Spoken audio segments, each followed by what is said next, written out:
अस्सलामुअलैकुम। Good morning with सभी देती है आपको दुआ। खुश रहें, आबाद रहें, अपनों के साथ रहें, एक दूसरे का ख्याल रखें और ख़ास तौर पे अपने वालिदैन का ख्याल रखें, क्योंकि ये अल्लाह पाक का बहुत ही कीमती तोहफा है। इस दुआ के साथ मैं अपना good morning show good morning with सभी का आगाज़ करती हूँ।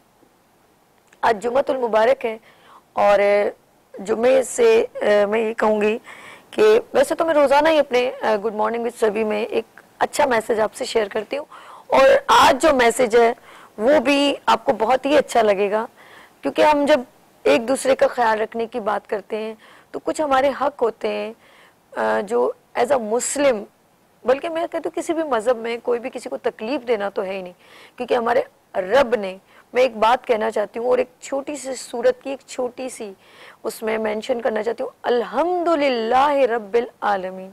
वो रब है तमाम जहानों का। किसने कहा वो तुम्हारा और ये मेरा है? वो सब का रब है। तो उस रब ने हमें इतना खूबसूरत तख्लीक किया है।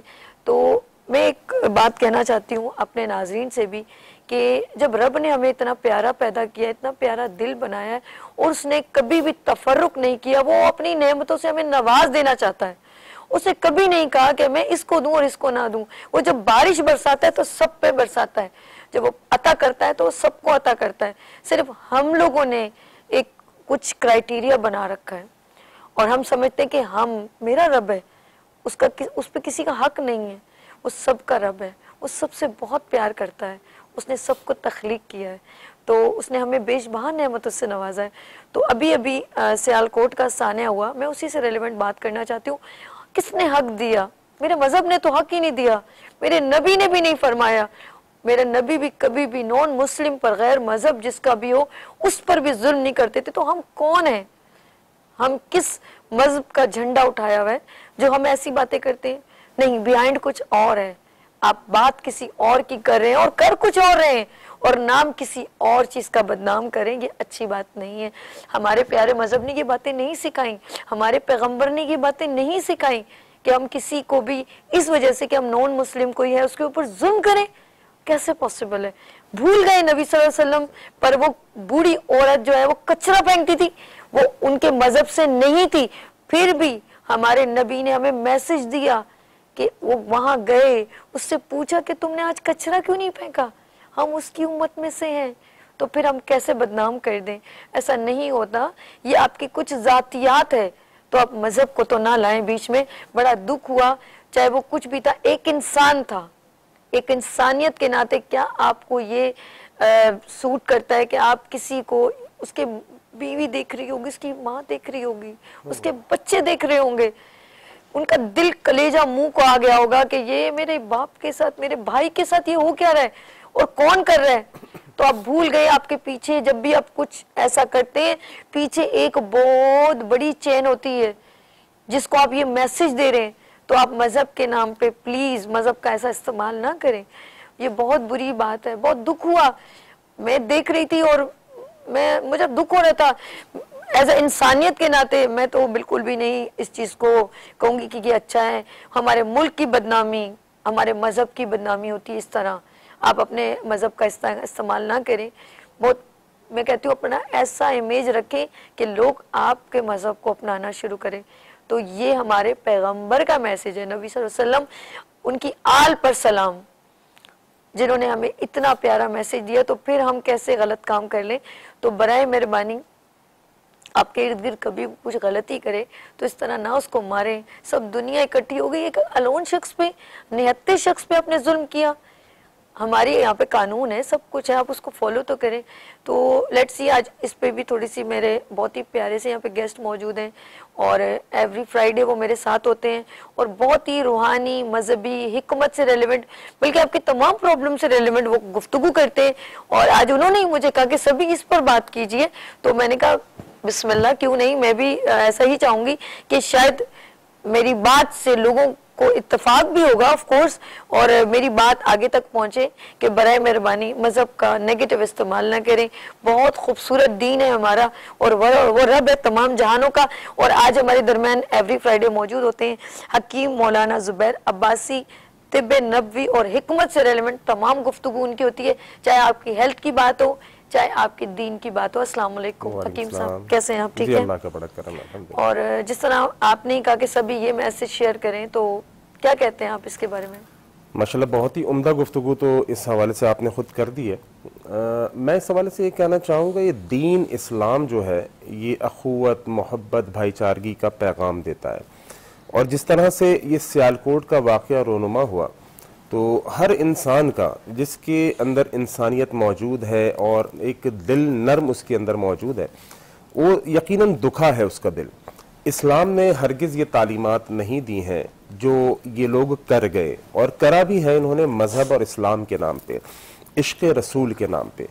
असल में आजकल बहुत आसान हो गया है कि किसी को काफिर कह के मार डालना, किसी को गुस्ताख कह के मार डालना। और ये तो चले एक श्रीलंकन था, गैर मुल्क का था, गैर मजहब का था। हम इसकी भी शिद्दत से मुमानियत करते हैं कि इस्लाम ने किसी भी गैर मजहब के लोगों को इस तरह से मारना और उन पे इल्ज़ामात लगा कि उनकी ज़िंदगियों को ख़त्म करना और हत्ता कि उनको आग में जला देना इस्लाम की तालीमात नहीं है। लेकिन अफसोस ये है कि गैर मुस्लिमों के साथ भी ये रवैया हो रहा है, और मजहब और इश्क़ रसूल के नाम पर मुसलमानों में से भी किसी को गुस्ताख़ रसूल कह के उसको कत्ल कर दिया जाता है कि जनाब ये गुस्ताख़ रसूल है। मैं हैरान होता हूँ ऐसे लोगों के ऊपर जो ऐसे फतवे देते हैं। इस्लाम ने हरगिज़ इसकी तालीम नहीं दी है। इस्लाम ने भाईचारगी, अखुवत का एक निज़ाम कायम किया है। देखिए, अल्लाह के नबी अलैहिस्सलातु वस्सलाम मस्जिद नबवी के अंदर मौजूद हैं, और एक काफिर जो है वो मस्जिद के अंदर पेशाब कर रहा है। साहबा इकराम को गुस्सा आता है, साहबा इकराम उसको रोकना चाहते हैं कि भाई ये क्या कर रहे हो। मेरे नबी अलैहिस्सलातु वस्सलाम ने उसको भी कुछ नहीं कहा। जब उसने पेशाब कर लिया, कहां पर? मस्जिद नबवी के अंदर। अल्लाह के नबी सल्लल्लाहु अलैहि वसल्लम ने पानी बहाकर उसको बड़े प्यार मोहब्बत से समझाया कि अल्लाह के बंदे, ये मस्जिद है, इबादत की जगह है, आपने तहरत हासिल करनी है, उसके लिए वॉशरूम हुआ करता है। बताने का मकसद ये है, दीन इस्लाम इंतहाई प्यार और मोहब्बत का पैगाम लेकर आया है। इस वक्त सानेहा सियालकोट के ऊपर हर दिल गमगुजार है, हर दिल के अंदर एक कैफियत है कि यार ये क्या हुआ, और हुआ भी मजहब के नाम पे। इससे आपको मालूम है कि हमारा मजहब बदनाम होता है, हमारा दीन बदनाम होता है, हमारा मुल्क बदनाम होता है। लोगों को नहीं मालूम, जो काफिर है उनको नहीं मालूम, वो ये देख रहे हैं कि मुसलमान करने वाला है, शायद इनकी दीन की तालीम ऐसी है, जबकि हमारे दीन की तालीम ऐसी नहीं है। हमारे दीन का पैगाम ऐसा नहीं है। दीन काफिरों के भी हुकूक रखता है, जो जिम्मी है उनको भी हुकूक रखता है। उनको इस तरीके से बेदर्दी से कत्ल कर देना कि इन्होंने जनाब तौहीन की है, मैं बड़ा हैरान होता हूं और सोचता हूं कि तो बड़ा आसान हो गया है कि किसी के ऊपर भी कोई फतवा लगा दिया जाए कि गुस्ताख रसूल हो गया, ये फला हो गया, काफिर, ये मुशरिक हो गया, उसके बाद आप उसको कत्ल कर दें। नहीं, ऐसा नहीं है। इस्लाम है, कवानीन है, मुल्क की कवानीन है, जो कुछ देखेगी मुल्क की अदालत देखेगी। अगर किसी ने गलत भी किया है तो आपको किसने इख्तियार दिया कि आप उसको कत्ल कर दें? आपको किसने इख्तियार दिया कि आप उसको जला के बसम कर दें? हरगिज आपके पास इख्तियार नहीं है। गवर्नमेंट ऑफ पाकिस्तान को चाहिए कि ऐसे लोगों के खिलाफ सख्त तरीन इकदाम करे, ताकि आइंदा कोई किसी को गुस्ताख रसूल कह के, काफिर कह के इस तरह से बेदर्दी से उसको कत्ल ना करे। बेशक जुबैर साहब ने बहुत प्यारी बात कही है, और अगर हम अपने दीन का इस तरह नेगेटिव तौर पे प्रेजेंट करें तो सारे दुनिया के मुमालिक देख रहे होंगे, और हमें फिर ये कहते हैं कि हम दहशतगर्द हैं, या इस तरह के आपको फिर कलमात से नवाजा जाता है। तो किसी एक की गलती सब पर मुसल्लत की जाती है, और वो बहुत अच्छी बात इन्होंने कही कि दीन के नाम पर इस तरह की जो है ना किसी को तकलीफ देना, ये अच्छी बात नहीं है। अच्छा जुबैर साहब, क्योंकि आप एवरी फ्राइडे हमारे साथ हर जुम्मे को बड़ा हम इनसे रिक्वेस्ट करते हैं कि आप तशरीफ लाएं, और बहुत सारे लोगों के बहुत सारे सवालात होते हैं, और रेलेवेंट टू दीन के भी, हिकमत के भी, क्योंकि आप हर्बलिस्ट भी हैं, और तिब नबवी के बारे में बहुत अच्छा बताते हैं। कुरान पाक में इंजीर का जिक्र आया है, जैतून का जिक्र आया है, और हम कलवंजी का जिक्र आया है, बहुत सारी ऐसी चीजें, अनार का भी जिक्र आया है। मैं आज बात करूंगी, हम लोग जैसे ब्लड प्रेशर है, तो मुझे बताएं कि हम कुछ इस तिब नबवी में हम किस तरह अपने आप को क्योर कर सकते हैं, high and low blood pressure. Blood pressure इस वक्त एक ऐसी बीमारी है जो हर दूसरे और तीसरे लोगों को लाहक होती जा रही है। इसमें सभी मैं सबसे पहली चीज़ ये बताऊंगा कि हमारी अपनी जो ग़िज़ा का इस्तेमाल है ना, वो सबसे ज़्यादा हमको इस तरफ लेके जा रहा है कि हम सेहत की तरफ, नीचे की तरफ जा रहे हैं। अगर हम अपनी ग़िज़ाओं को, अपनी ग़िज़ा को हम महफूज करें, एक अच्छी तरीके से हम अपनी खुराक को मैनेज करें कि हमें क्या खाना है क्या नहीं खाना है, तो काफ़ी सारी बीमारियां तो वैसे ही ख़त्म हो जाती हैं। अब जब इलाज की तरफ हम आते हैं तो इलाज में सबसे पहले जो मैं कहता हूं कि इलाज बिलग़िज़ा की तरफ आए, ताकि आपको मालूम ये चले कि आपने किन चीज़ों को खाना है, किन चीज़ों को नहीं खाना है, क्या चीज़ें आपके लिए नुकसानदेह हो रही हैं, कौन सी चीज़ें जो कोलेस्ट्रॉल बढ़ा रही है, ब्लड प्रेशर बढ़ा रही है, आपको हार्ट का मरीज कर रही है, दिल का मरीज बना रही है। तो आपने इन चीज़ों को सबसे पहले देखना है। अब जब हम इलाज की तरफ आते हैं तो सबसे बेहतरीन इलाज तिब्बे नबी सल्लल्लाहु अलैहि वसल्लम, इसी तरह से हिकमत यानी जड़ी बूटियों से किया गया इलाज। क्योंकि जब हम इससे हटते हैं और दूसरी तरफ हम जाते हैं एलोपैथिक की तरफ या दीगर एंटीबायोटिक्स की तरफ, इन इलाज की तरफ, अंग्रेजी अदवी, वहां से हमारी सेहत और खराब होना शुरू होती। अगरचे वो एक चीज को ठीक करता है तो दूसरी चीज को खराब करता है। मैं हिकमत के हवाले से आपको सबसे पहला सजेशन दूंगा कि ब्लड प्रेशर का मसला है, कोलेस्ट्रॉल का मसला है, दिल का मसला है, इनके लिए सबसे बेहतरीन है कि आप वॉक करें, चहलकदमी जो हम बिल्कुल भूल चुके हैं अपनी इस इतनी मसरूफ जिंदगी के अंदर कि सुबह से शाम तक हम जनाब आली अपने कारोबार में लगे हैं, अपने मामलात में लगे, अपनी सेहत की कोई परवाह नहीं। इस बॉडी का भी हम पर हक है, ये जो जिस्म है इस जिस्म का हम पर हक है कि हम इस जिस्म का ख्याल रखें। आपने कम से कम आधा पौना घंटा डेली वॉक के लिए वक्त निकालना है। कुछ भी हो जाए, कितने भी मसरूफ हो, आप अपनी तमाम मसरूफियात के अंदर जहां आपने कारोबार का टाइम रखा है, आपने मामलात का टाइम रखा है, थोड़ा सा आधा पौना घंटा 40 मिनट अपनी वॉक के लिए रखिए। बिलीव कीजिए कि आप बहुत सारे अमराज से महफूज हो जाएंगे। ब्लड प्रेशर का जहां तक ताल्लुक है, ब्लड प्रेशर के लिए हम एक नुस्खा नंबर 5 नेक्टर बीपी कंट्रोलर के नाम से हमने एक मेडिसिन इंट्रोड्यूस कराई है जो कि खालिस जड़ी बूटियों से तैयार करदा है। ये कैप्सूल की फॉर्म में है, यानी जड़ी बूटियों को पीस के इसके अंदर हमने कैप्सूल के अंदर इसको भरा हुआ है और ये एक कैप्सूल सुबह और एक शाम में लेना होता है। इससे इंशाअल्लाह रहमान आपका ब्लड प्रेशर बिल्कुल नॉर्मल हो जाता है और एक आप सेहतमंद जिंदगी की तरफ दाखिल हो जाते हैं। सुभान अल्लाह, सुभान अल्लाह। मैं बड़े गौर से सुन रही थी, हकीम साहब बहुत अच्छे तरीके से ब्लड प्रेशर के बारे में ब्रीफ कर रहे थे। हमारे इधर मैंने कॉलर है। हेलो, अस्सलाम वालेकुम। हेलो जी, अस्सलाम वालेकुम। कौन है हमारे साथ, कहाँ से? जी, मैं हैदराबाद से नाइला बात कर रही हूँ। जी नाइला, क्या पूछना है आपने? मेरा मैदे का प्रॉब्लम है। किसका किसका प्रॉब्लम है? मैदे का प्रॉब्लम है, मैदे का। जी जी जी। और मतलब हड्डियों में भी काफी दर्द रहता है, कमर में भी दर्द रहता है।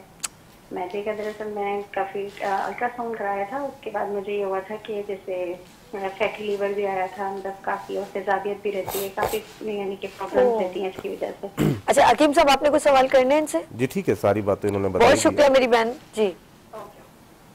देखें, इनको जो मैदे का प्रॉब्लम है तो ये भी जो अभी मैंने बात की कि हमारी जो रूटीन है खाने पीने की बहुत डिस्टर्ब है। ठीक है, मिर्च मसाले हमने खाने, तली हुई चीज़ें हमने खानी है। अभी कल रात ही एक मरीज से बात हो रही थी, वो भी इसी तरह मैदे के मरीज थे, दुबई से कॉल आई थी उनकी, तो उन्होंने ये बताया कि जी मैंने परसों रात फिश फ्राई खाई है, उसके बाद से मेरी तबीयत और ज़्यादा ख़राब हो गई। तो मैंने कहा मोहतरम, इलाज तो आप अपना खुद ही ख़राब कर रहे हैं ना। जब आपने फ़िश फ्राई भी खानी है, आपने तली हुई चीज़ें भी खानी है, आपने मिर्च मसाले भी खाने हैं, तो मैं कितनी भी चीज़ें आपको बता दूं कोई फ़र्क नहीं पड़ना। मिसाल के तौर पे पिछले दिनों एक खातून है, उन्होंने मोटापे का इलाज पूछा कि मोटापे का इलाज कैसे मुमकिन है। मैंने कहा जी मोटापे का इलाज, हमारे पास एक शहद आता है नेक्टर ऑरेंज हनी, माल्टे का शहद। वो शहद आपने गर्म पानी में डालना है, गर्म पानी में डाल के ऊपर से थोड़ा लेमन ऐड कर लेना है और वो आपने पीना है।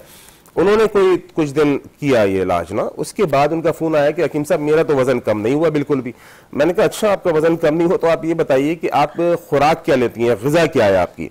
कहने की जी सुबह नाश्ते में मैं पराठे खाती हूँ और दोपहर में मैं ये खाती हूँ और रात में मैं वो खाती हूँ। मैंने कहा मेरी बहन, फिर बात ये है कि नेक्टर ऑरेंज हनी जो हमारा माल्टे का शहद है, उसमें कोई जादू तो है नहीं कि वो आपकी चर्बी को पिघला देगा। नेक्टर ऑरेंज हनी वजन को कम करे, चर्बी को काटे और आप जो है वो पराठे भी खाएं और आप घी भी खाएं और आप खुराक भी इतनी हैवी लें, तो ऐसा मुमकिन नहीं है। अगर आप वजन को कम करना चाहते हैं तो फिर आपको नेक्टर ऑरेंज हनी लेना है गर्म पानी में लेमन ऐड करके, सुबह और शाम खाली पेट, लेकिन परहेज भी करना है, वॉक भी करनी है, अपनी डाइट प्लान भी करनी है। तो इसी तरीके से जो हमारे दोस्त, हमारे भाई और बहन मैदे के मर्ज में मुब्तला है, मैदे का मर्ज बहुत इस मुआशरे में आम होता जा रहा है और सारा मामला यह है कि तली हुई चीजें, मिर्च मसाले। उसके लिए मैं आपको बता दूं, सबसे पहली चीज आपको तली हुई चीजें छोड़नी होगी, आपको मिर्च मसाले छोड़ने होंगे। कोशिश करें उबली हुई सब्जियों के ऊपर आए। लौकी जो है उसको बॉईल करके वो इस्तेमाल करें, नहीं खाई जाती तो ऊपर से जरा सा जैतून का तेल जो है वो उसके ऊपर डाल लीजिए, एक अच्छी खुराक है मैदे के लिए। दही का इस्तेमाल कीजिए, ठीक है। ठंडी ग़िज़ाओं का इस्तेमाल कीजिए। सुबह निहार मुंह उठने के बाद सबसे पहला काम ये करना है कि 1 गिलास पानी लें, नॉर्मल पानी, ना गर्म होना चाहिए ना ठंडा होना चाहिए। उस पानी के अंदर 1 चम्मच आपने डालना है शहद, 1 चाय का चम्मच डालना है तुख्मे मलंगा, जो गोल वाला होता है। तुख्मे मलंगा एक लंबा होता है और एक गोल होता है, आपने गोल वाला लेना है। 1 चाय का चम्मच तुख्मे मलंगा आपने डालना है। इसी तरह 2 खाने के चम्मच इसबगोल डालना है, ठीक है। इन तीनों चीजों को पानी में डालना है। ये 2 चीजें जो है तुख्मे बालंगा और इसबगोल, फूलने वाली चीजें, इनको फुलाना नहीं है, पानी में डालते ही इनको मिलाना है और मिला के पीते रहना है, यानी पीना है फिर मिलाना है, क्योंकि वो उसको ऊपर आ जाएगा सारा इसबगोल जो है, उसको मिलाते रहना है और पीते रहना है। ये आपके मैदे में जाके खुद फूलेगा। आप बिलीव कीजिए, आप ये अमल 1 महीना करके देख लीजिए, आपके मैदे के तकरीबन तमाम अमराज बिल्कुल दुरुस्त हो जाएंगे। इसके साथ हमारा एक कैप्सूल है नेक्टर शिफा के नाम से, नुस्खा नंबर 9। ये रात में सोते वक्त एक कैप्सूल लेना होता है, रात सोने के वक्त बिल्कुल आखिरी काम, जब आप खाना वाना खा चुके हो, एक कैप्सूल नेक्टर शिफा नुस्खा नंबर 9 ये आपने लेना है रात सोते वक्त। 1 कप पानी में 1 चाय का चम्मच शहद मिला के आप ये कैप्सूल ले लीजिए। इंशाअल्लाह रहमान आपके मैदे के जुमला अमराज बिल्कुल ठीक हो जाएंगे, बशर्ते कि आप कोऑपरेट हमारे साथ करें। वो कोऑपरेट क्या है कि आपने मिर्चें और तली हुई चीजों को हाथ नहीं लगाना है। बिल्कुल, हकीम साहब ने जो भी नुस्खा बताया है, मैं एक और बात कहना चाह रही हूँ कि शहद वैसे भी, जिससे ये कहूँगी तिब्बे नबवी में और कुरान पाक में भी शहद का बेहतरीन जिक्र किया गया है हमारी सेहत से रेलेवेंट, और 101 बीमारियां हमारे मैदे से रेलेवेंट होती हैं और इससे मजीद जो है बीमारियां फैलती हैं। तो आप अगर इसका इंटेक करेंगे तो आपकी सेहत अच्छी होगी और जो फूड आप खाएंगे वो हजम भी होगा। जैसे इन्होंने कहा कि आप मिर्चों वाली ग़िज़ाओं से ज़रा अवॉइड करें। अच्छा हकीम साहब, आप बात कर रहे थे, कॉलर थे। हेलो अस्सलाम वालेकुम। अगर ड्रॉप हो गई, वैसे मुझे मैसेज मिल गया है उनका। उन्होंने कहा कि मेरी उम्र जो है 40 ईयर है, 40 साल, और उनकी औलाद नहीं होती और वो हमेशा परेशान रहती हैं।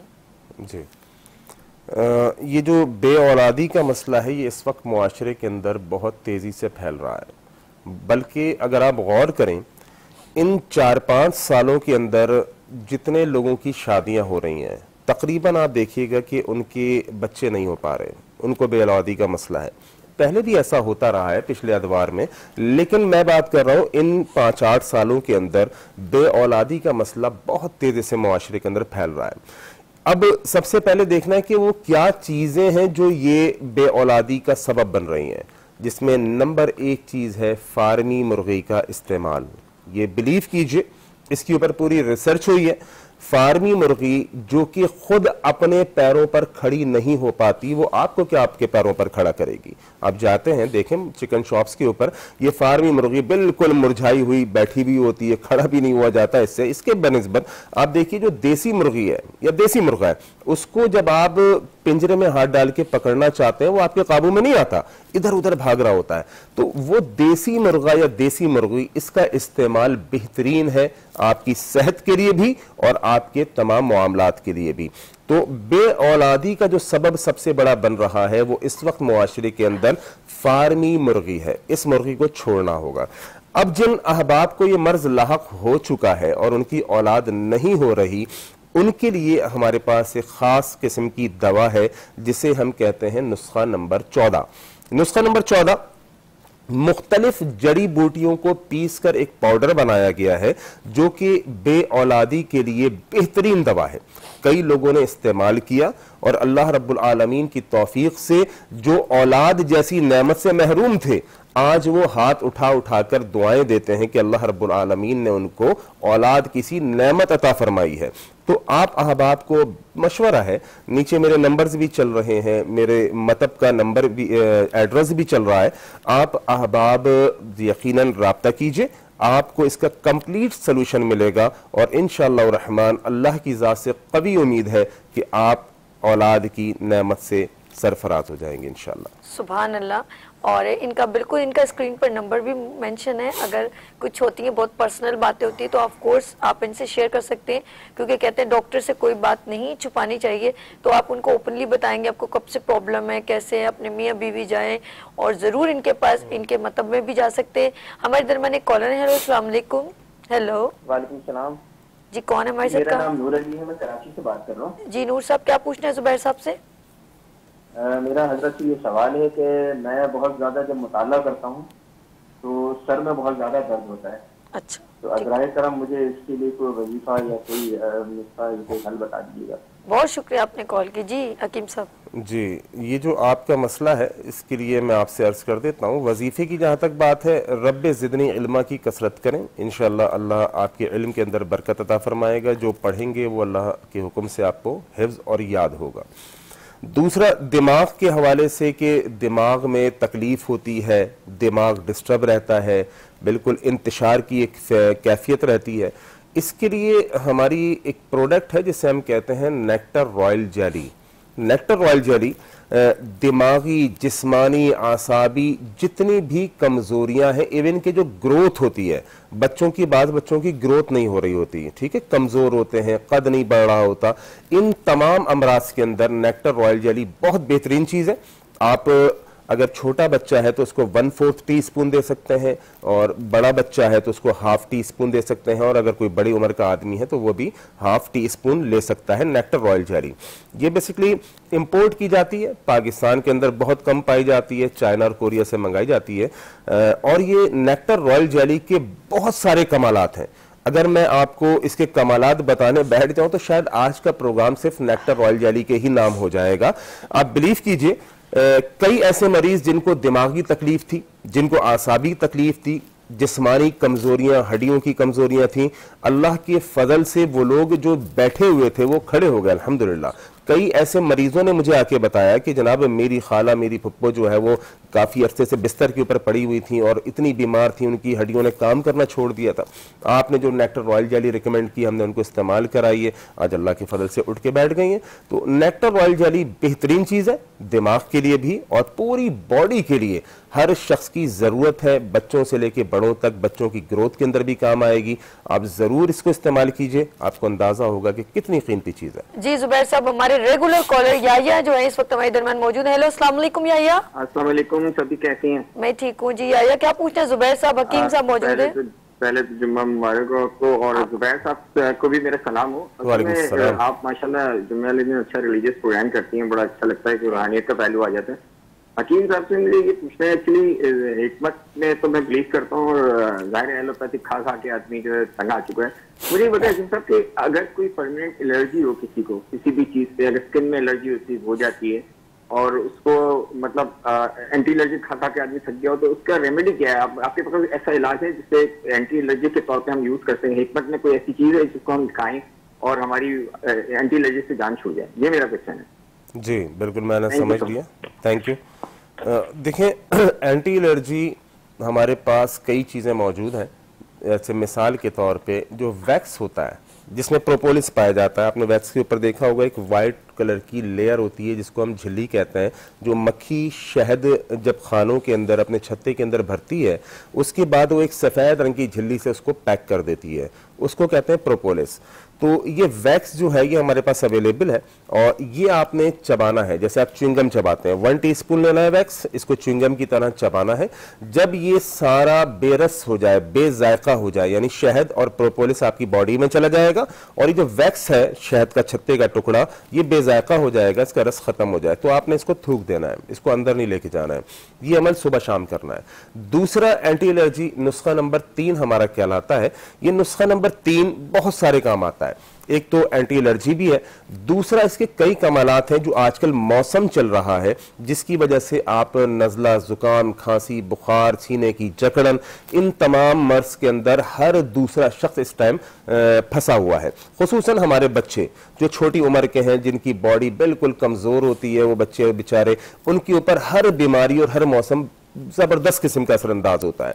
ये नेक्टर जो हमारा है नुस्खा नंबर 3, ये आप अपने बच्चों को भी इस्तेमाल कराएं, एंटी एलर्जी भी है, और साथ में मौसमी जो असरात आपके बच्चों पर और आपके ऊपर रोनुमा हो रहे हैं कि आपको नज़ला, जुकाम, खांसी, सीने की जकड़न हो रही है, ये एक कप गर्म पानी लेंगे आप, उसके अंदर 1 चाय का चम्मच छोटी मक्खी का शहद और 1 टैबलेट अगर बड़ा है तो और हाफ टैबलेट अगर बच्चे हैं तो आपने सुबह शाम लेनी है। ये बेहतरीन किस्म की एंटी एलर्जी है और आपको नज़ला, जुकाम, खांसी से भी आपको निजात देता है। दूसरी बात, ये नुस्खा नंबर 3, जो मरीज दम्मे के जो पेशेंट हैं, जिनको शदीद किस्म का दम्मा है, मैं चैलेंज करता हूं अल्लाह के हुक्म से कि आप नुस्खा नंबर 3 उनको खिलाइए, दम्मे के मरीज को, उनका दम्मा खत्म हो जाएगा, वो एक नॉर्मल जिंदगी की तरफ आएंगे। कई मरीजों को अल्लाह रब्बुल आलमीन ने जो दम्मे के मरीज थे, इस नुस्खा नंबर 3 से उनको शिफा दी है और आज वो बेहतरीन जिंदगी गुजार रहे हैं।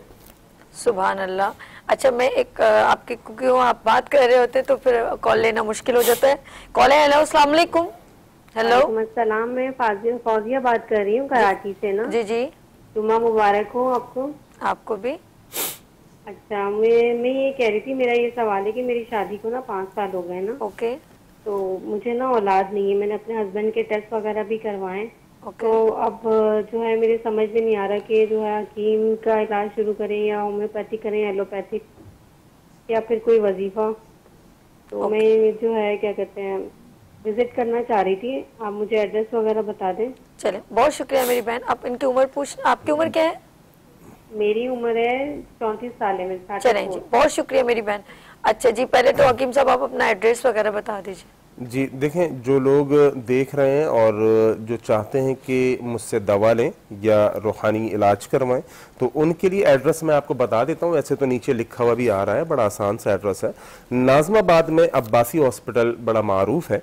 अब्बासी हॉस्पिटल से आप थोड़ा सा सीधे आते हैं तो पापोश नगर चौरंगी आती है, जो कि खिलाफत चौक भी कहलाता है। खिलाफत चौक पे आके किसी से भी पूछ लें, लाल मस्जिद, लाल मस्जिद के जस्ट अपोजिट आप देखिएगा बड़ा सा बोर्ड लगा हुआ है खालिश शहद नेक्टर हनी के नाम से, और लिखा हुआ है रूहानी व तिब्बी इलाजगाह। वहां पर आप तशरीफ ला सकते हैं। और ये जो खातून जिनका फोन अभी आया था बे औलादी के लिए, इनसे भी मैं यही कहूंगा कि अगर आपने रिपोर्ट्स कराई हुई हैं तो अपने और अपने हस्बैंड की रिपोर्ट्स मुझे वहाँ तिब्बे नबी जो हमारा इदारा है वहां पर लेकर आए, या मेरे दिए हुए नंबर जो नीचे आ रहे हैं उनके ऊपर अपनी रिपोर्ट्स को व्हाट्सएप कर दें। आपके केस को पूरी तरह देखा जाएगा। नॉर्मली मैंने आपको बता दिया है कि हमारे पास इसका बे औलादी का बेहतरीन इलाज है, जिसको नुस्खा नंबर 14 कहते हैं। लेकिन बहरहाल मरीज की पूरी कैफियत को देखा जाता है, आपकी रिपोर्ट्स को देखा जाता है, उसके बाद कोई सजेशन दी जाती है कि आपको किस तरह से दवा इस्तेमाल करनी है। तो आप जरूर जो हमारी इलाजगाह है रूहानी व तिब्बी इलाजगाह, वहां तशरीफ लाएं। एड्रेस नीचे चल रहा है, तो आपको सही इंशाल्लाह आपकी कैफियत सुनने के बाद रहनुमाई की जाएगी। अच्छा हकीम साहब, ये बताइएगा कि कमर का दर्द, क्योंकि सर्वाइकल प्रॉब्लम, हम लोग तो खड़े हैं अपने ढांचे पे और हम लोग बिल्कुल भी दूध का भी बहुत कम इस्तेमाल करते हैं और शहद बहुत फायदेमंद है, खजूर बहुत फायदेमंद है। तो मुझे ये बताएं कि कमर के दर्द का और ख़ास तौर पे जो पीछे बैक की नीचे वाली हड्डी बहुत तकलीफ करती है। लेकिन हमारे इधर मैंने कॉलर है, मेरा सवाल बाद में, इनका पहले। हेलो, अस्सलाम वालेकुम। जी अस्सलाम वालेकुम। जी अस्सलाम वालेकुम। कौन है और कहाँ से? जी मैं फातिमा बात कर रही हूँ कराची से। जी फातिमा, क्या पूछना है जुबैर साहब से? जी मैं 19 ईयर्स की हूँ, कॉलेज स्टूडेंट हूँ। ओके। कुछ टाइम पहले डायरिया भी बहुत बुरा हो गया था, मेरे मैदे में बहुत दर्द रहता है। अच्छा, कुछ सारा सही से हजम भी नहीं हो पाता। ओके, बहुत शुक्रिया आपने कॉल की। जी हकीम साहब। जी अब सवाल 2 हो गए, तो दोनों के जवाबात मैं दूंगा ताकि जो है वरना फिर बीच में आपके कॉलर आ जाते हैं। तो पहला सवाल तो आप ही का ले लेते हैं जो कमर दर्द के हवाले से है। कमर दर्द, और दूसरी बात आपने कही कि दूध का इस्तेमाल भी हम नहीं करते, शहद का इस्तेमाल भी हम नहीं करते, तो यकीनन फिर हड्डियों के अंदर भुरभुरापन भी आता है, फिर विटामिन डी की कमी भी होती है, कैल्शियम भी कम होता है। जब ये तमाम चीज़ें लाहक होती हैं तो फिर उसके नतीजे में आपकी कमर में दर्द, आपके घुटनों में दर्द, आपकी हड्डियों के अंदर दर्द, ये लाजमी चीज़ है। तो आजकल के बच्चे आप देखें कि वो जनाब दूध नहीं पीते, अलबत्ता कोल्ड ड्रिंक, स्ट्रिंग्स उनको जितनी पिला दें आप, उनको कोल्ड ड्रिंक आप जितनी पिला दें, कोका कोला शौक से पियेंगे। तो ये चीज़ के ऊपर माँ बाप को थोड़ा सा बच्चों को तंबीह करनी चाहिए कि वो इन मसनूई मशरूबात की जगह जो बेहतरीन चीज़ें हैं, दूध आपको कैल्शियम भी देता है, आपको विटामिन डी भी देता है, आपकी हड्डियों को मजबूत भी करता है, और उस दूध के अंदर भी अगर आप ये मसनूई फ्लेवर्स ना डालें, बहुत सारे लोग हैं बच्चों को दूध पिलाने के चक्कर में मसनूई फ्लेवर्स डालते हैं। आप बिलीव कीजिए मसनूई फ्लेवर्स के चक्कर में बहुत सारा केमिकल आपकी बच्चों की बॉडी के अंदर जा रहा है, जिनकी वजह से उनकी सेहत और बर्बाद हो रही है। आप बच्चों को दूध में शहद डाल के दें, ये एक बेहतरीन हड्डियों की ताकत का एक नुस्खा है। दूसरी बात, जो कमर दर्द की खास शिकायत तकरीबन लोगों को रहती है, अगर जितने हमारे राइडर्स हैं, बाइक सवार लोग हैं, उनको तो बहुत ज़्यादा है, क्योंकि हमारे रोड्स टूटे हुए हैं, हमारी सड़कें टूटी हुई हैं। अब बाइकों के जंप्स जो हैं इतने ख़राब होते हैं कि उनकी कमर को तकलीफ देते हैं। लिहाजा उनके लिए एक मशवरा है, हमारा एक नुस्खा आता है, नुस्खा नंबर 2, कमर दर्द का बेहतरीन इलाज है। मैं अगर अपनी ही आपको एक तजर्बा शेयर करूं, कोई तकरीबन 6-7 साल पहले की बात है, मुझे कमर के अंदर शदीद पेन फील हुआ और उसके बाद इतना पेन हुआ कि मैं बिल्कुल झुक गया, यानी मेरी कमर झुक गई। तो मैं बड़ा परेशान हुआ, मैंने कहा यार ये क्या मामला हुआ। तो मैंने बहरहाल अपनी डॉक्टर के पास गया, तो उन्होंने कहा जी MRI कराएं। मैंने कहा MRI कराने से पहले मैं अपना नुस्खा नंबर 2 जरा एक दफ़ा अपनी बॉडी पर अप्लाई करके देखता हूँ। अल्लाह की तौफीक से मैंने वो नुस्खा नंबर 2 खाया, दूसरे ही दिन मेरे रब ने मुझको बिल्कुल स्ट्रेट कर दिया, मुझे खड़ा कर दिया, मेरी कमर का दर्द खत्म हो गया। तो ये तमाम लोगों को जो कमर के दर्द के अंदर मुबतला हैं, बहरहाल हर किसी की कैफियत जुदा होती है, आपने अपनी जो कैफियत है मुझसे शेयर जरूर करनी है, चाहे वो फोन के ऊपर करें या इलाजगाह में आके करें। आपकी बहुत बड़ा सलूशन नुस्खा नंबर 2, नुस्खा नंबर 12, जो कि कमर के दर्द के लिए हमारी दोनों बेहतरीन दवाएं हैं। नुस्खा नंबर 2 जो है वो टैबलेट फॉर्म में जड़ी बूटियों को पीस के टैबलेट फॉर्म में रखा गया है, और नुस्खा नंबर 12 माजून फॉर्म में है। ये दोनों आपकी कमर के दर्द के लिए बेहतरीन है। दूसरा, मेरी बहन ने जो कहा कि इनको डायरिया है और दीगर मसाइल मेदे से रिलेटेड है, वो तो हम बात कर चुके हैं। डायरिया के हवाले से अलबत्ता यह है कि अपनी ग़िज़ा को बहुत ख्याल रखें। अभी फिलहाल जब तक आपकी तबीयत इस तरह की है, वॉमिट और ये सारे मामला चल रहे हैं, अपनी ग़िज़ा को बिल्कुल हल्की रखिए। फजूल ये जो खाने हैं हमारे जंक फूड्स वगैरह, इन तमाम चीज़ों से अपने आप को बचा के रखिए, मिर्च मसालों से। बाकी मैदे का जो मेरी बहन ने कहा, तो मैदे का तो मैं बता चुका हूँ कि उसके लिए नुस्खा नंबर 9 हम रिकमेंड करते हैं, बेहतरीन दवा है मैदे के लिए। बेहतरीन। अच्छा जी, जब आप बात कह रहे थे तो कॉल हमारे दरमियान थी, वालदा ने कहा कि मेरी बच्ची जो है ना वो ज़्यादा यानी कि तकलीफ में रहती है, खाती पीती कुछ नहीं है, और स्कूल गोइंग भी है, स्कूल भी जाती है, शायद 9वीं क्लास में, 9th क्लास में बताया था मैम ने। तो उन्होंने कहा कि वो कम घर पे ज़रा घबराई से रहती है, डर जाती है जल्दी। तो आप क्या बताएंगे? बच्चों के लिए जो ये कंडीशन आप बता रही हैं, ये काफ़ी सारे बच्चों का मामला है कि वो जनाब खाना नहीं खाते, दूध नहीं पीते। ये इस तरह का तंग करना माओं को, ये बच्चों का आम रूटीन है। अलबत्ता बाहर के चिप्स, बाहर के बिस्किट्स, जो फजूल चीज़ें हैं जिन्हें मैं कहता हूँ कचरा, तो वो बड़े शौक से खाते हैं। तो ये हमारी माओं के ऊपर भी है कि उन बच्चों को इन चीज़ों से बचा के जो उनकी सेहत को ताकतवर बनाए। आजकल जो मौसम चल रहा है, इस मौसम के अंदर आप उनको ड्राई फ्रूट्स खिलाइए, आप उनको दूध की तरफ, जैसे मैंने बताया, इस तरफ लेकर आइए, शहद की तरफ लेकर आइए। और ये रॉयल जेली जिसका मैंने आपको बताया था, ये भूख भी बढ़ाती है। रॉयल जेली रेड सेल्स बढ़ाती है, वाइट सेल्स बढ़ाती है, आपके बच्चे की ग्रोथ में काम आती है। तो आप बच्चों को यकीनी तौर पर रॉयल जेली की ग़िज़ा पे लाइए। मैं इसकी एक छोटी सी मिसाल आपको देता हूँ। एक होती है आम मक्खी, जो कारकुन मक्खी कहलाती है, जो शहद जमा कर रही होती है, और यही कारकुन मक्खी अपनी मलका मक्खी के लिए, जो बी क्वीन होती है, रानी मक्खी, उसके लिए खास किस्म का शहद जमा करती है, जिसको हम रॉयल जेली कहते हैं। अब आप नेट के ऊपर भी सर्च करके देखें, जो बी क्वीन होती है, कारकुन मक्खी, उसका साइज तकरीबन इतना होता है, और इसके बनिस्बत वो मक्खी जिसको बी क्वीन कहते हैं, रानी मक्खी, जो रॉयल जेली की ग़िज़ा पर पलती है, उसका साइज इतना बड़ा होता है, यानी दुगनी पावर रखती है रॉयल जेली की वजह से आम मक्खी के मुकाबले में। तो आप अपने बच्चों की बेहतरीन नशोनुमा के लिए, जहां उनके ऊपर इतना फजूल चीजों में हम खर्च करते हैं कि उनको चिप्स भी खिला रहे हैं, ये भी खिला, आप अच्छी चीज की तरफ लेकर आए, आप उनको रॉयल जेली का इस्तेमाल कराएं, आपकी बच्चों की ग्रोथ भी अच्छी होगी, उनकी भूख में भी इजाफा होगा। हमारे दरमियान हैदराबाद से कॉल है। हेलो, अस्सलाम वालेकुम। यमुना जी, अस्सलाम वालेकुम। हेलो, अस्सलाम वालेकुम। वालेकुम अस्सलाम जी। यमुना, क्या पूछना चाह रही हैं आप हकीम साहब से? हकीम साहब से मैं काफी देर से तो मैं कॉल मिला रही थी, मिल नहीं थी, वेटिंग पे जा रही थी मैं। कोई बात। मैं ये पूछना चाहती हूँ कि मुझे थायराइड हाइपो है और मैं वीकनेस बहुत फील कर रही हूँ, मेरी हड्डियों में भी बहुत दर्द होता है और जो है मेरा वेट भी बहुत अजीब सा होता जा रहा है और सर में भी बहुत दर्द रहता है। तो इसके लिए मुझे क्या करना चाहिए? मैं बहुत ज्यादा परेशान रहती हूँ। मेडिसिन या कोई और हो जो भी उनका इलाज है वो मुझे बताएं, आसान इलाज हो बिल्कुल। आपकी एज क्या है जी? एज क्या आपकी? उम्र क्या? 32 जी ठीक है जी, थैंक यू। बहुत शुक्रिया हमना, आपने हैदराबाद से कॉल की। एक तो वही बात है कि हकीम साहब ने जैसे कहा कि हम कचरा खाने में बहुत इंटरेस्टेड है, तो फिर ये तो होगा। चले हकीम साहब बताइए। थायराइड का जो मसला है आपका, इसके लिए सबसे पहला काम तो ये करें, हमारे पास एक शहद आता है अजवाइन का शहद। अजवाइन का शहद आपने 1 कप लेना है गर्म पानी, 1 कप गर्म पानी, जैसे आप चाय पीती हैं, ठीक है, हल्का गर्म नहीं पीना है, तेज गरम चाय की तरह। ये पानी आपने लेना है, इसमें 1 चम्मच आपने खाने का अजवाइन का शहद डालना है और नुस्खा नंबर 3 का टैबलेट 1 आपने लेना है और टैबलेट खा के ऊपर से सिप सिप करके, जैसे आप चाय पीती हैं, आपने ये अजवाइन वाला पानी पीना है।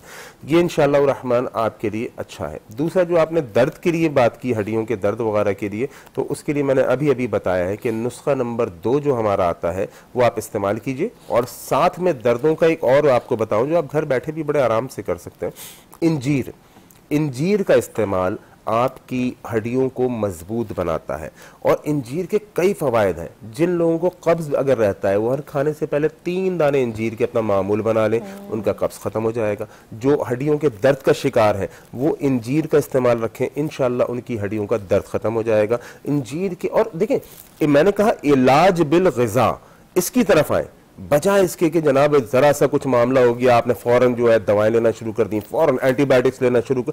ठीक है, मैं इसका इनकार नहीं करता, हमें अंग्रेजी अद्वियात की तरफ आना पड़ता है, मेडिकल साइंस की तरफ कोई एक लम्हा ऐसा आता है कि आना पड़ता है, लेकिन वो ऐसी कंडीशन हो जाती है कि आपके पास कोई सेकंड ऑप्शन नहीं होता। अगर आपके पास सेकंड ऑप्शन है, आप इलाज बिल ग़िज़ा की तरफ आए।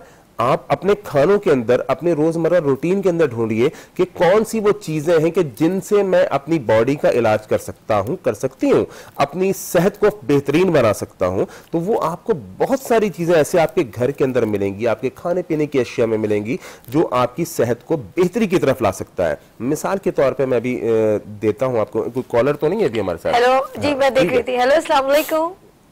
अच्छा जी, अच्छा ड्रॉप होगी। डॉक्टर साहब ने जिस तरह बात कह रहे थे, मैं बड़े गौर से सुन रही थी कि वाकई में हमारी अपनी मिस्टेक से मेडिसिन, ठीक है, आर्जी तौर पे आपने इनटेक कर ली, लेकिन हम उसको अपनी हैबिट में, आदत में नहीं शामिल कीजिए कि अभी जब भी तकलीफ हो आप उसे लें। और इस तरह फिर क्या होगा, आपके जो ऑर्गन है, जो लिवर जैसे खून बनाता है, किडनी आपका जो है वो पानी का प्रोसीजर जो पास आउट करती है, फिर क्या है आपकी किडनी सबसे पहले जो है ना डिस्टर्ब होगी, क्योंकि एलोपैथिक दवाइयाँ डॉक्टर भी मना करते हैं कि इसे कंटिन्यूसली मत लीजिए। तो आप जब मुस्तकिल उन दवाइयों को अपनी हैबिट में शामिल कर देंगे तो आपके ऑर्गन जो है ना वो काम करना छोड़ देंगे और आहिस्ता आहिस्ता वो डिस्ट्रॉय होना शुरू हो जाएंगे। तो कोशिश करें तिब्बे नबवी यानी हिकमत से रेलिवेंट आपके लिए इंजीर है, जैसे उन्होंने कहा कि कब्ज के लिए है या आपके मैदे के लिए, खजूर आपका खून बनाते हैं, और कलवंजी नबी ने सब ने फरमाया आप 7 दाने 3 दाने रोजाना लें। मौत के अलावा उसमें सब बीमारियों का इलाज है, लेकिन वो हम बस एक दिन लेते हैं, हफ्ते में एक दिन। फिर हमारे पास और बहुत सारी ऐसी शहद है, जैसे इन्होंने बताया। अच्छा, कुछ होते हैं जैसे शहद का भी ज़हन में एक ही कॉन्सेप्ट है, एक बेरी का शहद हमेशा मैं सुनती थी हकीम साहब, और एक शहद का कॉन्सेप्ट था, लेकिन इनके पास नेक्टर हनी जो है वो डिफरेंट, जैसे थायराइड के लिए अलग है, मैदे के लिए अलग है, और ग्रूमिंग जो बच्चे जो अभी 2 साल के हैं या बच्चे स्कूल गोइंग है उनके लिए भी बड़ा एक जबरदस्त किस्म का शहद है, जो अभी दूध में डाल के दें या उनको ब्रेड पे लगा के दें, पराठे पे लगा के दें। इससे क्या होगा कि कम से कम उनके अंदर एक एनर्जी फॉर्म में चीज जाएगी। देखिए बहुत सारी जगहों पे चीजें मिलती तो है, लेकिन हमें ये नहीं हम कंफर्म नहीं कर सकते कि कौन सी रियल है कौन सी नकली है, कौन सी असली है, ये तो खुद मौजूद है। ये ऑनलाइन नहीं है कि आप इनसे रब्ता नहीं कर सकते, इनसे मिल सकते हैं, अपनी बात शेयर कर सकते हैं, अपने आप को मुतमईन कर सकते हैं। ये बड़ी इंपॉर्टेंट है कि वो बंदा जिससे आप कुछ ले रहे हैं वो अवेलेबल है। क्यों हकीम साहब? जी बिल्कुल सही कह रही हैं आप। ऑनलाइन की भी जहां तक बात है, मैं आपको बताऊं कि ऑनलाइन इस टाइम बहुत सारी मार्केटिंग हो रही है और बहुत सारे लोग शहद के नाम पर शीरा आप तक पहुंचा रहे हैं। ये बात मेरी याद रखिएगा। अभी पिछले दिनों एक साहब है, वो कहते हैं कि जी मैंने ऑनलाइन से शहद मंगाया और बिल्कुल 2 नंबर शहद, और सस्ते दामों में था लेकिन 2 नंबर शहद मुझको मिला। तो ऑनलाइन वाले आपके हत्थे नहीं चढ़ेंगे। जैसे सभी ने आपको बताया कि मैं 24 घंटे आपके पास अवेलेबल हूँ, मेरे फोन नंबर आपके पास है, मेरा इदारा आपको मालूम है। आप वहां पर आइए, अपना इत्मीनान कीजिए और मुझसे मिलके सारी बात, मुझे अपनी सेहत के बारे में पूरी डिटेल्स बताएं। इंशाल्लाह जो बेहतरी से बेहतरी बात होगी उसकी तरफ आपकी रहनुमाई की जाएगी। दूसरी बात, मेरी बात उस वक्त रह गई थी, मैंने आपको कहा कि इलाज बिल ग़िज़ा की तरफ आए। बहुत सारी चीजें आपके किचन के अंदर, आपके फ्रिज के अंदर, आपके घर के अंदर ऐसी होती हैं जो आपको बेहतरीन सेहत की तरफ लेके जाते हैं। एक छोटी सी मिसाल मैं आपको दूं, इस वक्त लोगों को दिल का मामला बहुत ज्यादा बढ़ चुका है। लोग दिल की वजह से बहुत परेशान हैं कि जनाब वेन्स ब्लॉकेज हो गई, ये मामला हो गया, ये हो गया, और ये सब कुछ भी आपकी बेएहतियाती की वजह से होता है कि आप घी का इस्तेमाल करते हैं और वॉक करते नहीं है, आप जनाब आली तेल का इस्तेमाल करते हैं, ऑयली चीजों का करते हैं, बाहर के मुर्गन खानों का आप इस्तेमाल करते हैं और वॉक साथ में है नहीं, तो ये दिल के अमराज जन्म ले रहे हैं।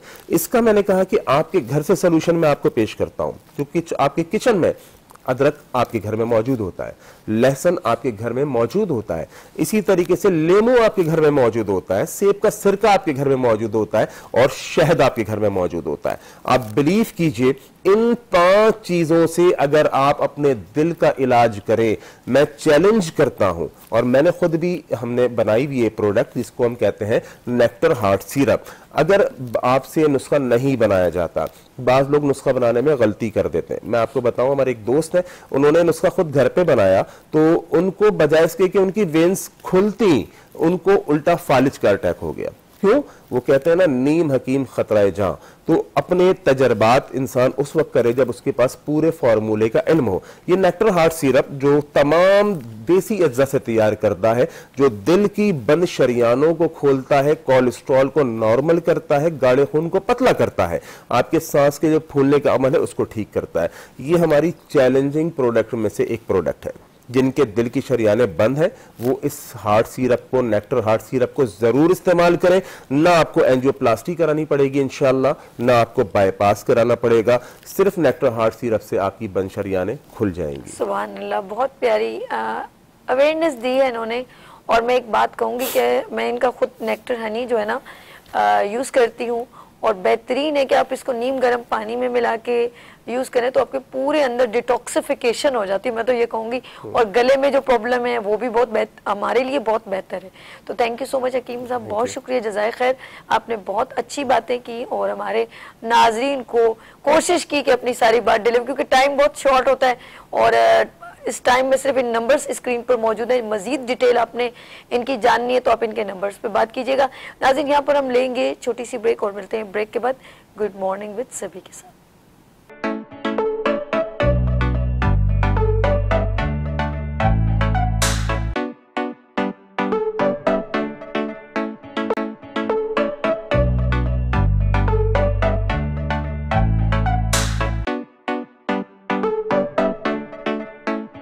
Welcome back, good morning with सभी आपकी खिदमत में एक बार फिर हाजिर है।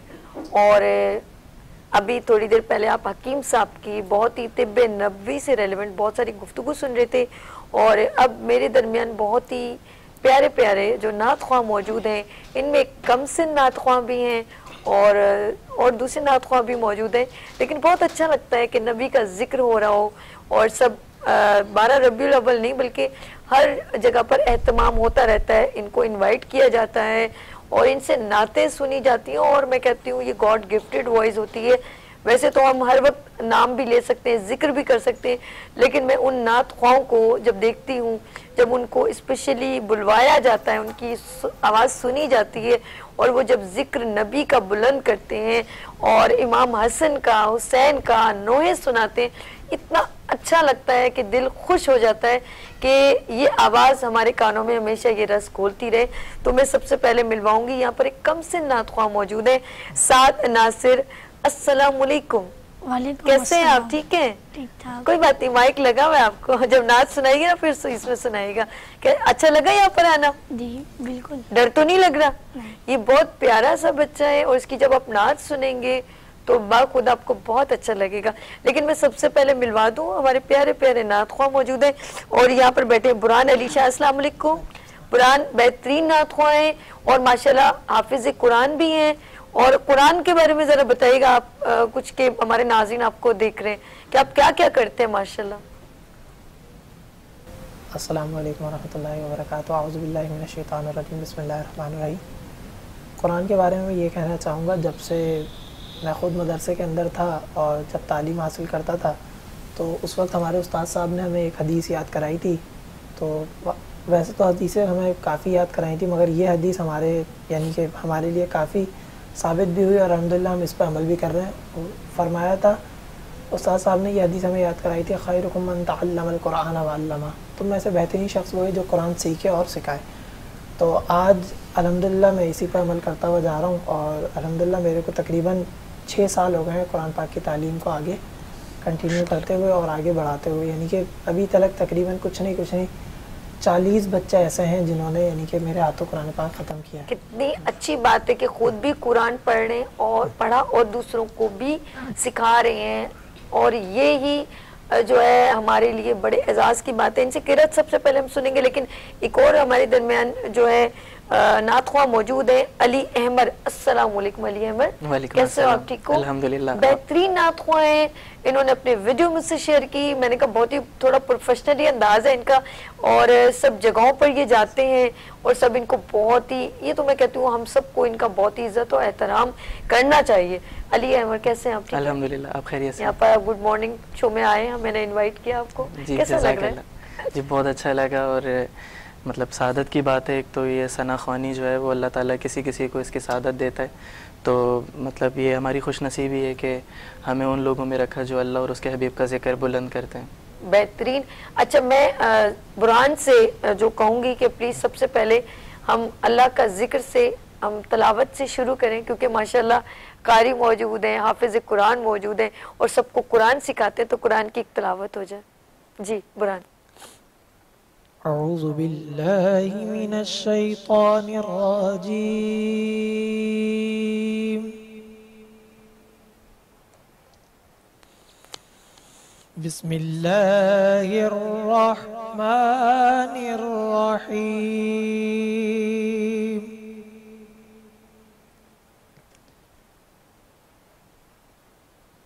फ़इन्ना मअल उसरि युस्रा।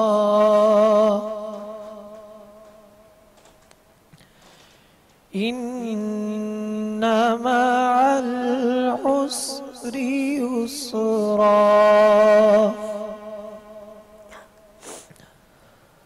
फ़इज़ा फ़रग़्त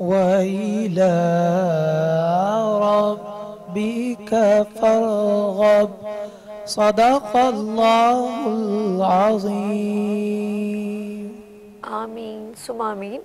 और फिर वही बात है, कहते हैं खुदा का जिक्र हो जिक्र मुस्तफ़ा ना हो। खुदा का जिक्र करूं जिक्र मुस्तफ़ा न करे, हमारे मुंह में हो ऐसी जुबां खुदा न करे। और जिक्र मुस्तफ़ा का जिक्र हो और मैं अली अहमद से कहूँगी कि वो एक नात सुनाए। स्टार्ट करें, फिर हम आगे चलते हैं। सल्ली अला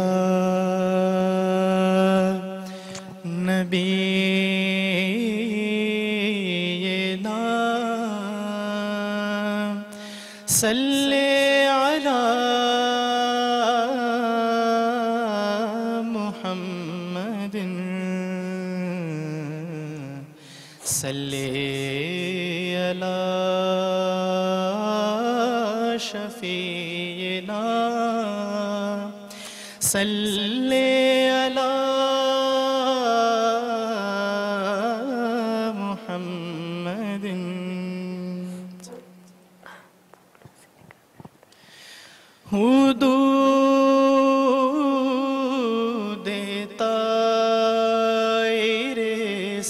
सिदरा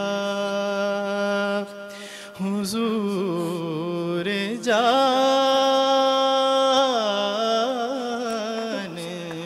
हैं।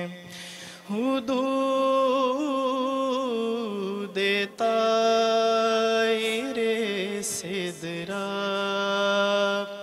हुजूर जानते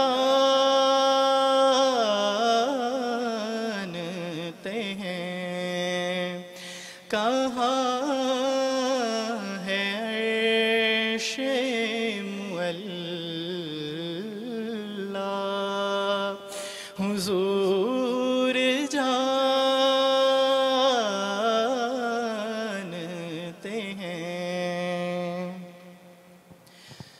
पहुँच के सिदरा पे रूहुल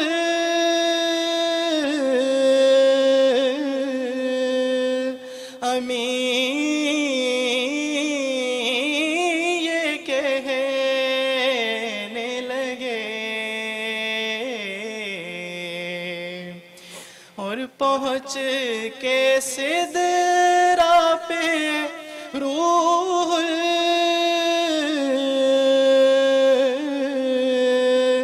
अमी ये कहने लगे यहाँ से आगे का रास्ता हुजूर जानते हैं।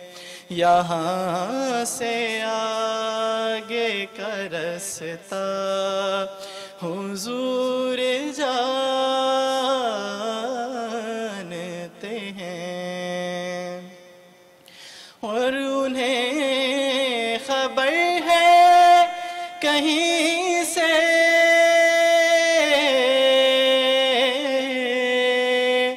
पढ़ो दुरूद सुभान अल्लाह, सुभान अल्लाह। उन्हें खबर है कहीं से पढ़ो दुरूद पर तमाम दहर का नक्शा हुजूर सुभान अल्लाह, सुभान अल्लाह, सुभान अल्लाह, सुभान अल्लाह। जानते हैं। क्या बात। तमाम दहर का नक्शा हुजूर जानते हैं। बेशक हुजूर जानते हैं। और माशाल्लाह अली अहमद ने बहुत ही प्यारे तरीके से हमें नात सुनाई, जैसे कानों पे रस घोल दिया हो। और मैं चाहूँगी मज़ीद आप एक कम सिन जो है नात ख्वाह मौजूद हैं, और जब हम जिक्र करते हैं नबी का तो उनकी आल का जिक्र ना हो, ऐसे कैसे हो सकता है। तो सना ख्वाह जो हैं इस वक्त मेरे दरमियान मौजूद हैं, वो सना ख्वाह हमारे दरमियान मौजूद हैं, वो हैं साद नासिर। साद नासिर वही सुना दीजिए हमें जो आपने हमें ऊपर स्टूडियो में सुनाई थी, ऊपर रूम में। सल्लल्लाहु अलैका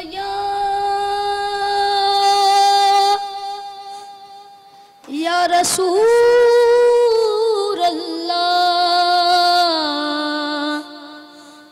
वसल्लम अलैका या हबीब अल्लाह। या नबी नजर करम फरमाना, या नबी नजर करम फरमाना, ए हसनैन के नाना, ए हसनैन के नाना। ज़हरा पाक के सदके हमको तेबा में बुलवाना, हे हसनैन के नाना, हे हसनैन के नाना। आपके दर का हूँ मैं भिखारी, आप हैं मेरे दाता। सारे रिश्ते नातों से प्यारा अपना नाता। आप तो है सुभान अल्लाह, सुभान अल्लाह। आप तो है आता है जिनको सबकी लाज लिबाना। सुभान अल्लाह, सुभान हे हसनैन के नाना, हे हसनैन के नाना। बेसाया है लेकिन दो जग पर है आपका साया। अर्शी मोहल्ला बना, मोहल्ला दीद को रब ने बुलाया। अशीर तलकना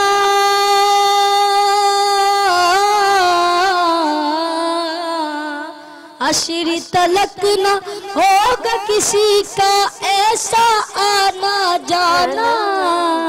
ए हसनैन के नाना, ए हसनैन के नाना। सज गई है मीलाद की महफिल, क्या है खूब नजारा। के वो मस्ती में डूबा है देखो आलम सारा। ढूंढ रही है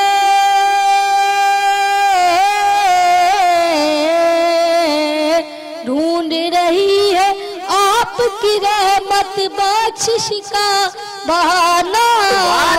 ए हसनैन के नाना, मिलके पढ़े सब। ए हसनैन के नाना। निज़मत का फैज़ान ये देखो खातिम गो से जली हूँ। करता है मुझ पे नाज ज़माना, मैं औसाफ अली हूँ। आपकी आल के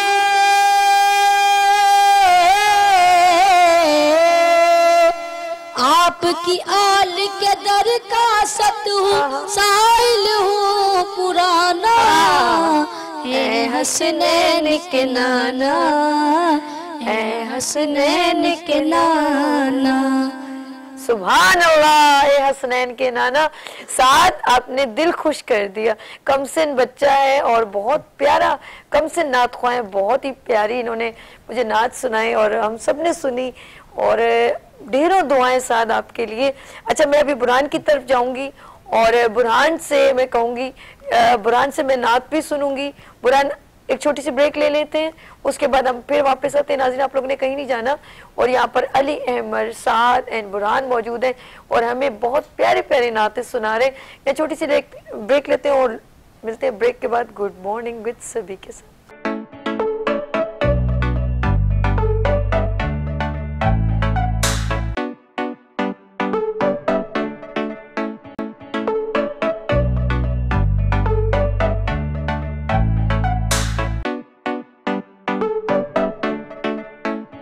वेलकम बैक। और इस वक्त हम बहुत ही प्यारे प्यारे नात ख्वाहों के साथ मौजूद हैं, जिसमें अली अहमद है, बुरहान है, साद है और हमारे दरमियान कॉलर भी हैं। हेलो, अस्सलाम वालेकुम। अच्छा ठीक है, हम इनसे कॉल भी ले लेते हैं, लेकिन मैं बुरहान की तरफ चलती हूँ। बुरहान, मुझे नात, आप हमारे नाज़रीन नात सुनना चाह रहे हैं। अच्छा, पहले कॉल ले लें बुरहान, इजाजत है या कॉल लग गई है? हेलो, अस्सलाम वालेकुम। हेलो जी, अस्सलाम वालेकुम। जी अस्सलाम वालेकुम। कौन हमारे साथ, कहाँ से? मैं मोहम्मद असद अयूब बात कर रहा हूँ। कैसी हैं आप, खैरियत से हैं? असद भाई कैसे हैं आप, ठीक हैं? जी अल्लाह का शुक्र, अल्हम्दुलिल्लाह अल्हम्दुलिल्लाह। मैं नातख्वाह असद अयूब बात कर रहा हूँ। अरे माशाल्लाह, ये तो हमारे पाकिस्तान के मशहूर नात ख्वाह हैं असद साहब। आज आपने कॉल की, मुझे बहुत अच्छा लगा। नहीं, मुझे बहुत अच्छा लगा एक्चुअली। माशाल्लाह ये बच्चे जो हैं माशाल्लाह इतने खूबसूरत अंदाज में हुज़ूर नबी करीम सल्लल्लाहु अलैहि वसल्लम की सना बयान कर रहे हैं, तो मैंने सोचा कि कॉल करूं और एप्रिसिएशन कॉल होनी चाहिए ताकि बच्चों की हौसला अफजाई भी होती है। जिस तरीके से हमारे बड़े हमारी हौसला अफजाई फरमाते हैं, तो हमें भी चाहिए कि अपने छोटों पर इसी तरीके से इंसान उनको अप्रिशिएट करे। और आपको अल्लाह ताला जज़ाए खैर दे। वीनस टीवी माशाल्लाह जिस खूबसूरत अंदाज में हुज़ूर नबी करीम सल्लल्लाहु अलैहि वसल्लम की सना ख़वानी करवा रहा है। अल्लाह ताला आप सबकी तौफीकात में मजीद इजाफा फरमाए। आमीन सुम्मा आमीन। और असद भाई आप कब तशरीफ ला रहे हैं हमारे गुड मॉर्निंग विद सभी में? मैं इंशाल्लाह बिल्कुल सभी साहिबा जल्द आपके इस शो में हाजिर हूँगा। पिछले दिनों क्योंकि मुल्क से बाहर था, सफर में था, तो मैं इस वजह से आ नहीं सका था। अच्छा। लेकिन कमिंग डेज में इंशाल्लाह आपके शो का जरूर हिस्सा बनूंगा। अच्छा, मुझे मालूम है आप बगदाद गए हुए थे, ऐसा है? जी अल्हम्दुलिल्लाह, पिराने फीस दस्तगी सैयदना शेख अब्दुल कादिर जिलानी की बारगाह में सुभान अल्लाह, इस बार 11वीं मनाना नसीब हुआ। तो उसके बाद नजफ, करबला, मुख्तलिफ ज़ियारात से अल्हम्दुलिल्लाह अल्लाह ताला ने हाजिरी का शरफ बख्शा। अल्लाह पाक आपकी दुआएं कबूल करे। असद भाई आमीन, बहुत शुक्रिया आपने कॉल की। हम चलते हैं बुरहान की तरफ। जी बुरहान, आप नात सुना रहे थे। दुरूद शरीफ पढ़िए। जी जी, सबसे पहले हम दुरूद शरीफ पढ़ेंगे।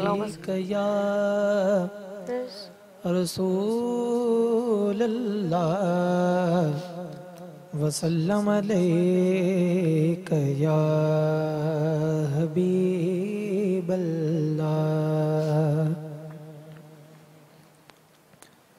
जब भी मेरी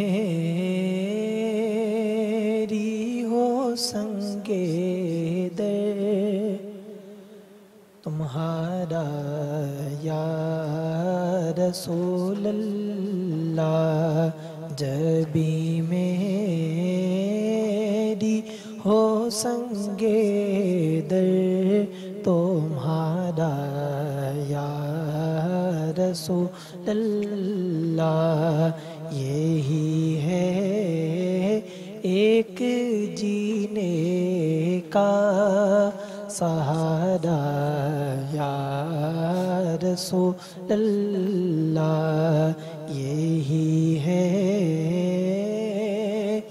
एक जीने का सहारा या रसूल अल्लाह। और तुम ही हो बेसहारों का सहारा या रसूल अल्लाह। तुम ही हो बेसहारों का सहारा या रसूल अल्लाह। तुम ही को हर दुखी दिल ने पुकारा या रसूल अल्लाह।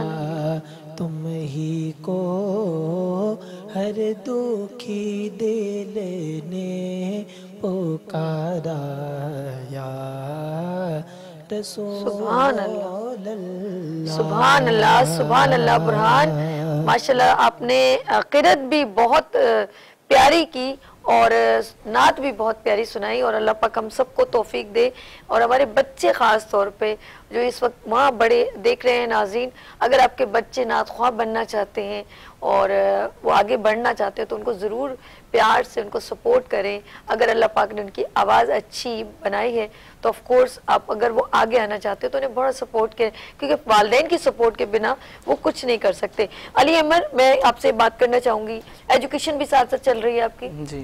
क्या पढ़ रहे हैं ज़रा पता तो चले। देखिए नात ख्वाह क्या क्या कर रहे हैं।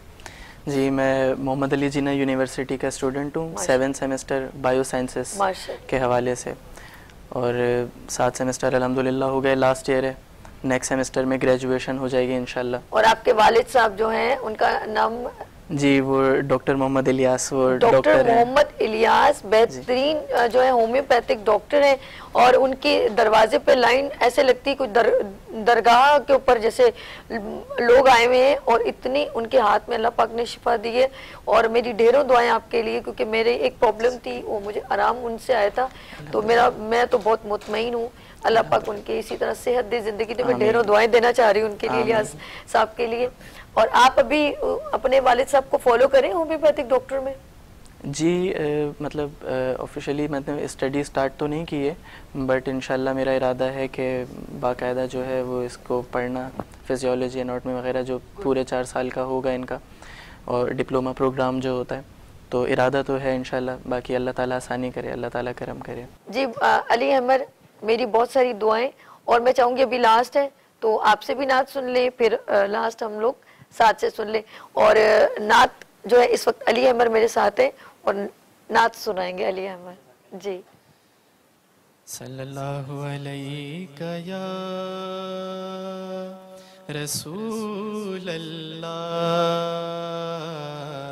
वसल्लम अलैका या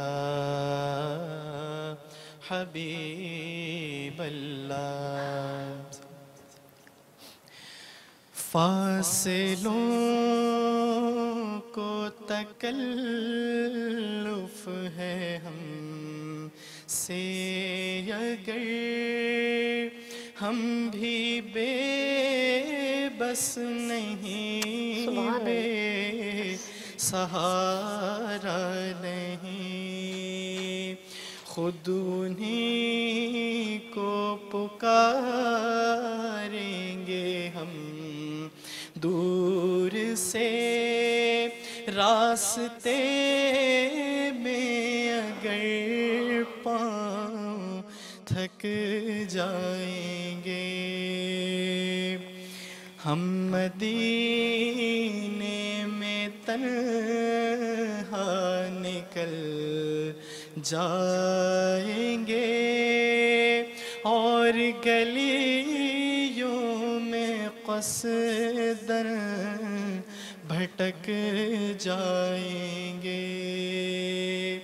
हम वहाँ जाके वापस नहीं आएंगे, ढूंढते ढूंढते लोग थक जाएंगे। नामे आका जहाँ भी लिया जाएगा, जिक्र उनका जहाँ भी किया जाएगा। नूर ही नूर सीनों में भर जाएगा, सारी महफिल में जलवे लपक जाएंगे। फासलों को तकल्लुफ है हम से अगर हम भी बेबस नहीं, बेसहारा नहीं, खुद उन्हीं को पुकारेंगे हम दूर से रास्ते में अगर पाँव थक जाएंगे। सुभान अल्लाह। अली अहमद बहुत ही इनकी आवाज़ में पुख्तगी है और मेरी ढेरों दुआएं इस बच्चे के लिए अल्लाह पाक से और बहुत कामयाबी दे और इसी तरह हम इनकी आवाज़ सुनते रहें। और बड़े बड़े हमारे नात ख्वाह हैं, हम चाहते हैं कि एक दिन ये भी बहुत बड़ा नात ख्वाह है, आपका नाम हो और पाकिस्तान का नाम रोशन करें। अच्छा जी नाज़रीन, टाइम हो गया ख़त्म, मैं इनका सेगमेंट का है, टाइम ख़त्म हो गया है। हम लोग यहाँ पर लेंगे छोटी सी ब्रेक और मिलते हैं ब्रेक के बाद। लेकिन मैं अली अहमद का भी शुक्रिया करूँगी, बुरहान आपका भी शुक्रिया, साद आपका भी शुक्रिया। और हम अपनी ब्रेक का जो करेंगे, हम ब्रेक लेंगे वो हम साथ की नात से लेंगे। लाएं जी, हमें माइक दे दें और साथ आपका भी बहुत शुक्रिया और आप नात सुनाएं जी। नाज़रीन, हम लोग लेंगे शॉर्ट ब्रेक, मिलते हैं छोटी सी ब्रेक के बाद गुड मॉर्निंग विद सभी के साथ। जी साथ। ए सब्ज़ी गुम्मते वाले मंजूर दुआ करना, जब वक्त नज़र आए आका दीदार आता करना। मैं कबर अंधेरी में घबराऊंगा जब तन्हा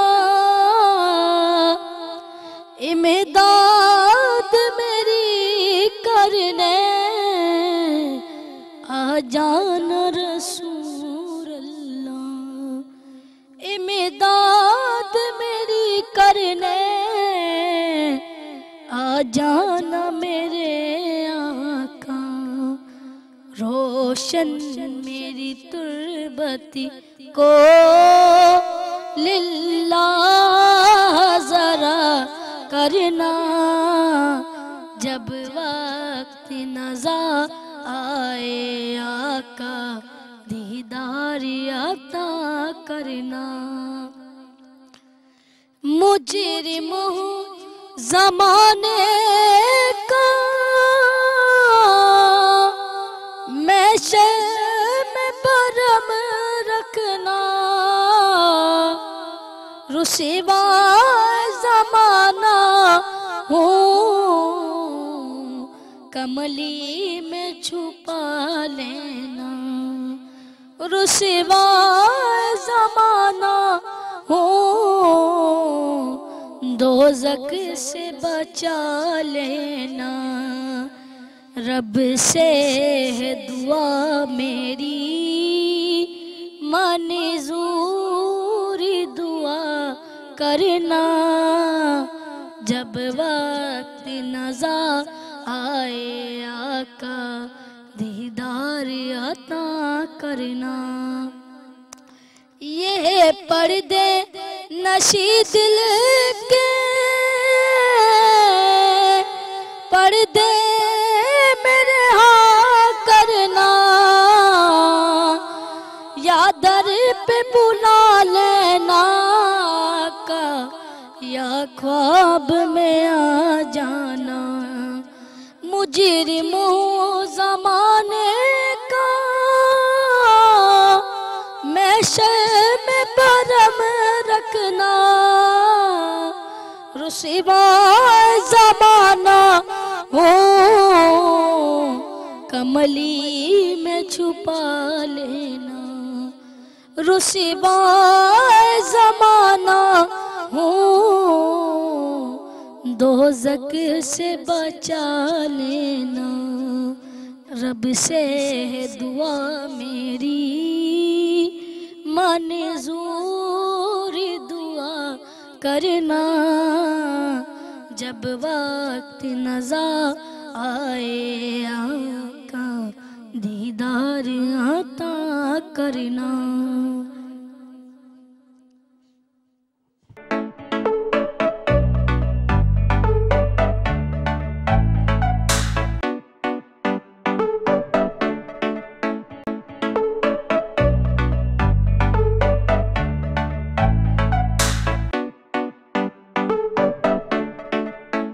welcome back, good morning with सभी में एक बार फिर आपकी खिदमत में हाजिर हूँ।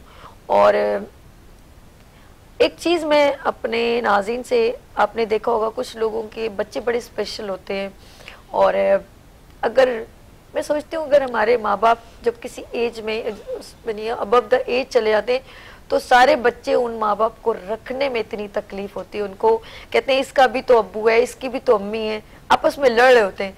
ओहो अभी मैं अपने बच्चों को देखूं, मैं अम्मी अब्बू को देखूं, ये तो भाइयों का फर्ज है, भाई बहनों पे डालेंगे, बहनें भाइयों पे डालें। लेकिन मैं एक चीज बता रहा हूँ, माँ का और बाप का दिल कहाँ से लाओगे?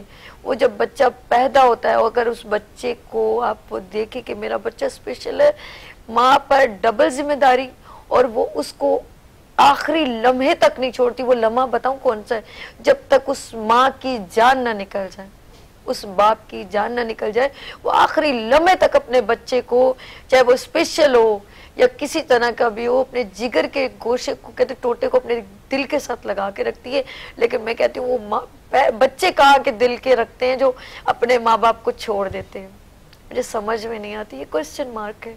मैं अपनी आंखों के सामने सब कुछ देख रही होती हूँ, और खुदा को हम लोग आपस में गॉसिप करते हैं कि ये इसको ऐसा ऐसा इसको बददुआ है। नो वे, अल्लाह की आजमाइश है। जब अल्लाह ने उसे बच्चे को पैदा किया, उसकी गोद में डाला, तो वो अल्लाह की नज़र में वो माँ वो बाप महबूब तरीन है, वो अल्लाह के बहुत करीब है, क्योंकि उनको ही आजमाया गया है और इनको 70 गुना ज्यादा अनायत किया जाएगा, हमसे ज्यादा।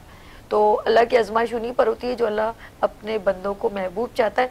आज मैं जो है स्पेशल बच्चों की बात करती हूँ। यहाँ पर 2 बच्चे भी मौजूद हैं, एक लड़की एक लड़का है, बहुत प्यारे से हैं और मैं उनसे भी मिलवाऊंगी, लेकिन मैं उनको कैसे भूल जाऊं जो इन सब चीज़ों को, उन बच्चों को, उनकी फैमिलीज़ को लुक आफ्टर कर रहे हैं। तो मैं सबसे पहले यहाँ पे बहुत सीनियर पर्सन है और उनकी एक वेलफेयर एसोसिएशन भी है जिसके प्लेटफॉर्म से ये उन बच्चों को सहूलतें प्रोवाइड कर रहे हैं। और बड़ी बात है, कसम से हम लोगों को तो मैं कहती हूँ शायद हम लोग इतने अच्छे लोग नहीं, हम तो एक छोटा सा हिस्सा मिला रहे हैं गुड मॉर्निंग विद सभी में उनको बुलवा के, लेकिन बेसिकली वो ही बेहतर काम करे। तो डॉक्टर अनवर हुसैन, अस्सलाम वालेकुम। और मैं बताना चाह रही हूँ नाज़रीन, ये स्क्रीन पर इनका चल रहा है नाम, patient care rehab welfare society से इनका ताल्लुक है। और बस लफ्ज मुंह में रह गए हैं और बात अधूरी रह गई है और मैं इनसे भी बात करूंगी, लेकिन मैं इनकी जो है बच्चों को डॉक्टर जो लुक आफ्टर करती है उनसे मिलवा दूं। जी मेरे दरमियान बहुत प्यारी सी मेरी प्यारी बहन मौजूद है, डॉक्टर अफशा अंजुम। कैसी हैं आप? ठीक है मैम। और माशाल्लाह बच्चों को लुक आफ्टर करना इज वेरी बिगेस्ट जॉब, मैं ये कहूँगी बड़ी जिम्मेदारी होती है। हम तो नॉर्मल लोगों की बात नहीं समझ पाते और ये उन बच्चों की बात सुनती हैं जिनको संभालना बहुत मुश्किल है। अच्छा, मैं उनसे भी इजाज़त है, मैं इनके पेरेंट्स माँ से भी मिलवा दूँ। और यहाँ पर बच्ची मिसबा मौजूद है। अस्सलाम वालेकुम मिसबा, है कैसे हो आप? ठीक हो? अच्छा, उनकी वालदा मौजूद है, इनका नाम है जो है मेरी प्यारी सी बहन मिसबा की जरीना। जरीना नाम है आपका? कैसी हैं आप मैम? ठीक है, मैं इन सब से बात करवाऊंगी, थोड़ा इंट्रोडक्शन हो जाए उसके बाद गुफ्तगू होगी। और इस साइड पर जो है एक मेरा प्यारा सा भाई मौजूद है, मोहम्मद साबिर, और उनकी वालदा हैं आबदा। अस्सलाम वालेकुम मैम, कैसी हैं आप? ठीक है। मैं कहती हूँ माँ का दिल तो मैं नहीं ला सकती, वो दिल कहाँ से लाऊं? मेरी माँ का जो दिल होता है वो अल्लाह ने, और माँ के दिल में हमारे, मैं एक जुमला कहना चाहती हूँ कि खुदा रहता है, ऐसे कहूँगी मैं, बाखुदा। अल्लाह पाक ने माँ की ज़ात को बहुत बुलंद मकाम अता फरमाया। मैं डॉक्टर साहब से थोड़ी सी बात करके फिर हम उनकी तरफ चलते हैं। जी डॉक्टर साहब, ये बताइए कब से ये सेंटर आप अपने ऑन किया हुआ है और कब से ये काम कर रहे हैं? देखें, patients care rehab welfare society is a society of the consultant. ये 27 जो मोस्ट प्रेस्टिजियस कंसल्टेंट्स डॉक्टर हैं उनकी सोसाइटी है। एनजीओ है, हमने एनजीओ रजिस्टर्ड कराई ये सारी चीज़ें। तो ये रिहेबिलिटेशन, इसमें हम जो काम कर रहे हैं, जो और भी प्रोग्राम्स में मैं आता हूँ, और सबसे पहले ही मैं यही बात करता हूँ कि हमारे इस प्रोग्राम का मकसद कोई डोनेशन, खैरात, ज़कात, चंदा ये लेना नहीं होता। जी। हम इन बच्चों को इनके पैरों पर खड़ा करना चाहते हैं, माशी तौर पर भी और जिस्मानी तौर पर भी। अब जिस्मानी तौर पर इनको इनके पैरों पर खड़ा करने के लिए हमें मेडिकल साइट पर जाना पड़ेगा, ऑफ कोर्स। तो इनका ट्रीटमेंट जो आम जगह नहीं होता है, खास स्पेशलिस्ट डॉक्टर, जैसे डेफ एंड डम बच्चा है, सुन नहीं सकता, बोल नहीं सकता, तो वो अगर हमारे पास आता है तो हम उसको सबसे पहले ईएनटी सर्जन जो हमारे हैं उनको चेक कराते हैं, जस्ट फ्री ऑफ कॉस्ट। हमारी कोई सर्विस के कोई पैसे नहीं है, जस्ट फ्री ऑफ कॉस्ट है। तो उसमें हम उसको चेक कराते हैं। उसको चेक कराने के बाद वो देखते हैं कि अगर वैक्स है या कोई चीज़ें हैं, अगर प्रॉब्लम ज़्यादा है तो वो ऑडियोलॉजिस्ट के पास भेज देते हैं, जीएमटी। बिल्कुल, मैं समझ रही हूँ।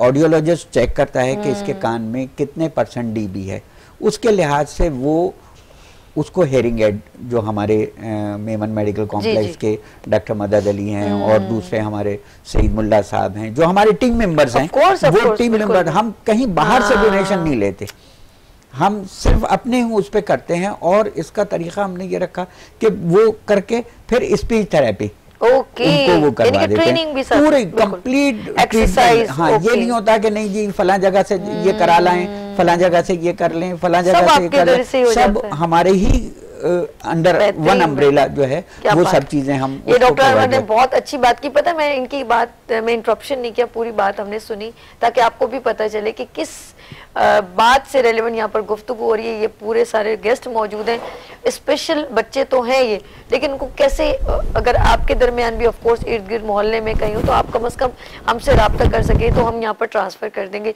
अच्छा डॉक्टर साहब, जिस तरह आपने कहा कि वन अम्ब्रेला, एक छतरी के नीचे सब कुछ अवेलेबल है। जिस्मानी तौर पर इनको पैरों पे खड़ा करना है। इसी तरह इसी तरह सीपी चाइल्ड हैं तो हमारे न्यूरोलॉजिस्ट देखते हैं, फिर MRI CT स्कैन जो भी है वो कराते हैं और फिर उसका ट्रीटमेंट करते हैं। फिर फिजियोथेरेपी उनकी जो है वो फ्री ऑफ कॉस्ट होती है। ठीक है।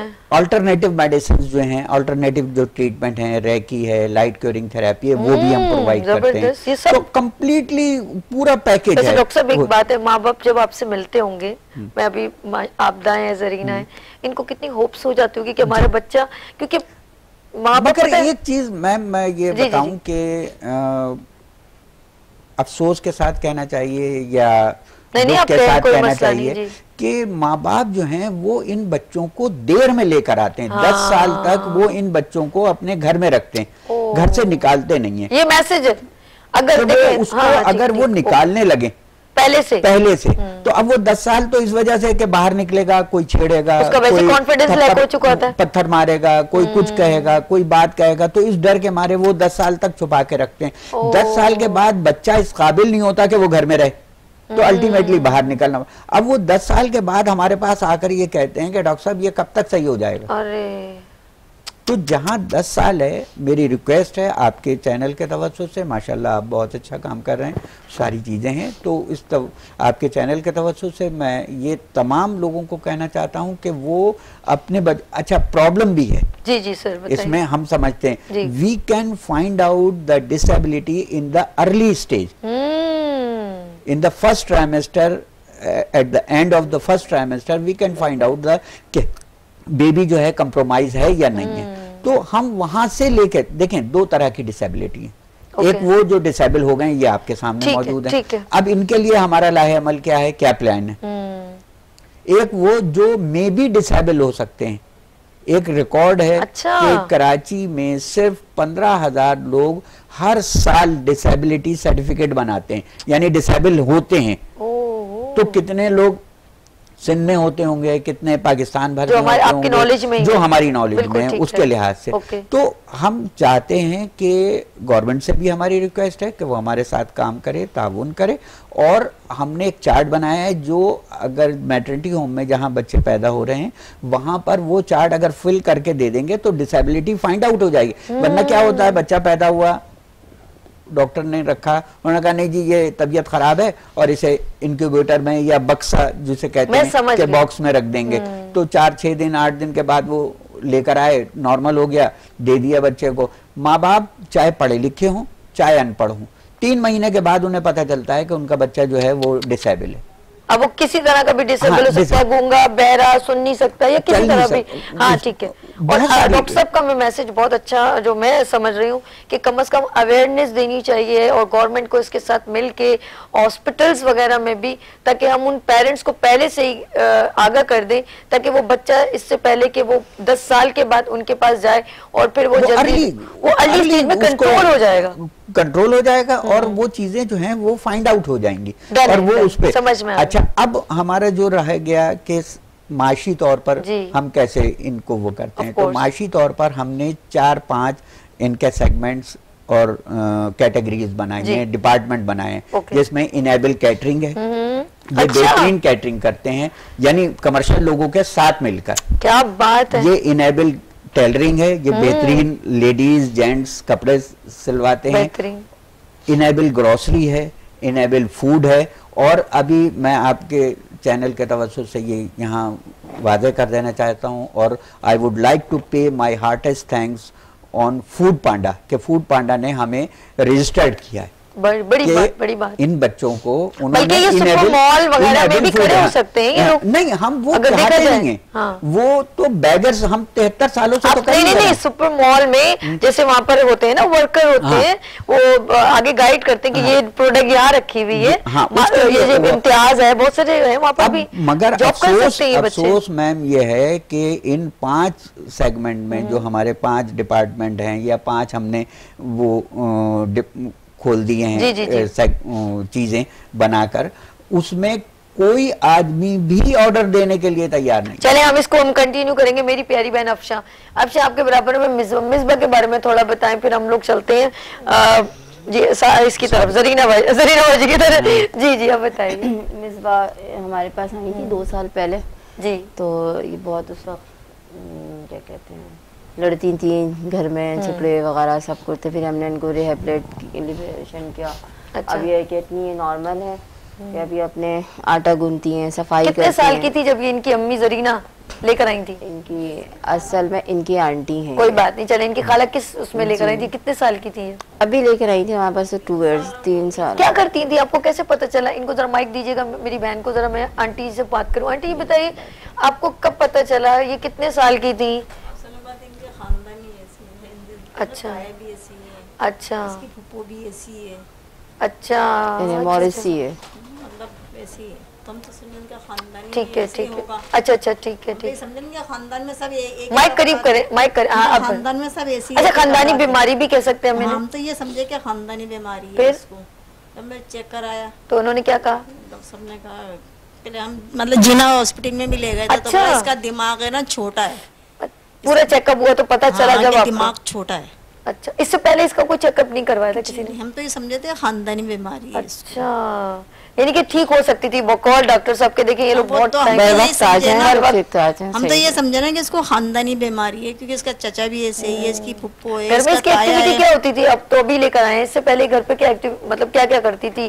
खाना मतलब हेल्प करती थी या सब समझती थी या सबसे लड़ती थी? समझती तो सब चीज अभी भी समझती है सब चीज। तो फिर लेकिन गुस्सा एकदम इसको ऐसा आ जाता है, बस ये नहीं देखती कि बड़ा है या छोटा है। अब हमने इसको बच्चों वाली जी हमने इनको रिहेबिलिटेट किया इसलिए और साइकोलॉजिकल इनको हैंडलिंग किया और इस तरह ये करते करते आज ये काफी हद तक काफी घर के काम भी बहुत अच्छी तरह घर में अब लड़ती झगड़ती नहीं। हमारे पास भी डेली ये 3 घंटे भी गुजारती हैं। हम इन्हें जिस तरह ये मॉनिटर करते हैं। मिसबा को इनको दे माइक। मिसबा खाने में क्या पसंद है?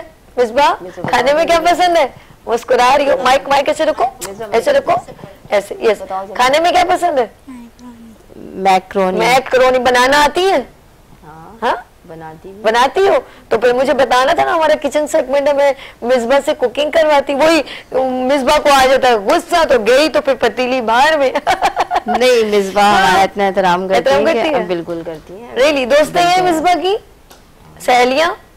क्या नाम है उनका? माइक में नाम बताओ, नाम बताओ माइक में। शाजिया। शाजिया और समरा। समरा तो शर्मा क्यों रही हो भाई? बात तो मुझसे कर ही नहीं रही हैं आप। ये तो कोई बात नहीं। हमने स्पेशल आपको बुलवाया है और मुझे डॉक्टर साहब ने कहा भाई मिसबा को लेकर आऊंगा। मैंने कहा आ जाए जी, ये तो कोई बात नहीं। अच्छा कपड़े कौन से पसंद है? शरारा गरारा? शादियों में जाते हो?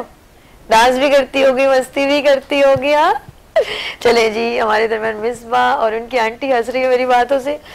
बच्चे हैं उम्र के हिसाब से, माइंड छोटा है क्योंकि जब ये बच्ची पैदा हुई थी इनके पेरेंट्स नहीं अंडरस्टैंड कर पाए और वो ये समझते रहे ये खानदानी बीमारी है। देखिए ये छोटी छोटी मिस्टेक है।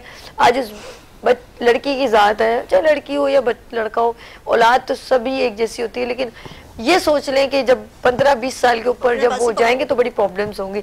चलिए जी हम चलते हैं इधर और यहाँ लाए मुझे डॉक्टर एक ब्रेक ले लेते हैं छोटी सी।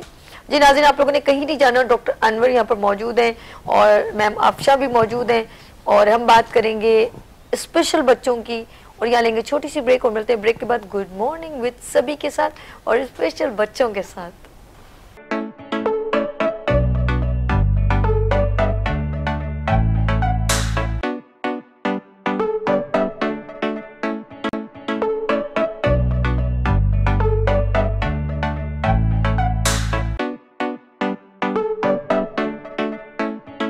Welcome back. Good morning with सभी आपकी खिदमत में एक बार फिर हाजिर है। दिल को बहुत बड़ा रखना पड़ता है कभी कभी और बहुत सारी चीज़ें हमें खुद देखनी पड़ती हैं और बहुत सारी चीज़ें ऐसी हैं जिसे देख के बर्दाश्त करना पड़ता है और फिर दुआ करनी पड़ती है कि अल्लाह पाक सबको अपने हिफ्ज़-ओ-मान में रखे। और छोटी छोटी जो गलतियाँ हैं ना जिसका कभी भी कम बैक नहीं होता तो फिर हमें सिर्फ अफसोस करना पड़ता है। तो मैं नहीं चाहूँगी वो पेरेंट्स जो ये गलतियाँ करते हैं और फिर उन्हें अफसोस करना पड़े। तो वो ना हो, उसके लिए सबसे बेहतरीन तरीका है कि कभी भी आपको लगे कि आपका बच्चा स्पेशल है, आप प्लीज़, मैंने कुछ लोग इतने सेंसिटिव होते हैं कि फ़ौरन देखते हैं बच्चे को कुछ सुनाई तो नहीं दे रहा, या कुछ महसूस करते हैं कि सुन नहीं रहा, ये देख नहीं रहा, वो फ़ौरन डॉक्टर के पास जाते हैं। ये बहुत अच्छी बात है, क्योंकि वो इनिशियल स्टेज होती है, ग्रूम अप हो रहा होता है, तो आप उसको केयर कर सकते हैं। एज़ कम्पेयर टू 6 साल 10 साल के बाद आप पता करें तो आप कुछ भी ना, आपके हाथ पल्ले कुछ भी ना आए। तो प्लीज़ अपने बच्चों का बहुत बहुत ख्याल रखें। और माँ बाप, मैं नहीं कहती जान के करते हैं, लेकिन बाय मिस्टेक, जैसे अभी पता चला बच्ची का कि बोला जी ये तो शायद फैमिली प्रॉब्लम्स हैं, उसको उन्होंने मिस्टेक में डाल दिया, आज वो बच्ची फेस कर रही है। चलें, अल्लाह खैर करेगा। अस्सलाम वालेकुम, कैसे हैं आप? नाराज हैं? बात नहीं कर रहे भाई? साबिर, ओके, गुड है। अच्छा साबिर, आपके बेटे, कैसे पता चला डॉक्टर साहब ने कहा कि साबिर स्पेशल बच्चे? माइक जरा मेरी प्यारी बहन जी। छोटे में पता चल गया था स्पेशल बच्चा है, डॉक्टर ने कहा था जैसे जैसे ये बड़ा होगा ना, वैसे से ये बोलेगा। अच्छा। बात नहीं करता है ना, बिल्कुल पहले बात नहीं करते थे, अब थोड़ी बात करते हैं, थोड़ी बहुत, अब टूटी फूटी बोल रहे हैं। आपको तंग करते हैं? बहुत कम कम गो बहुत होंगे। क्या पसंद करते हैं खाने पीने में? ये ज्यादातर बिरयानी। अरे बाप, इनकी पसंद की कुछ। हाँ जी, बिरयानी खाते हैं आप? कोको वाली ना? पक्का? पकाना आता है कुछ? खेल कौन सा पसंद है साबिर आपको? माइक दीजिएगा, साबिर बात करेंगे। कौन सा पसंद? क्या? क्रिकेट? अच्छा, बड़े होके क्या बनना है? क्रिकेटर बनना है? क्या करना है आपने?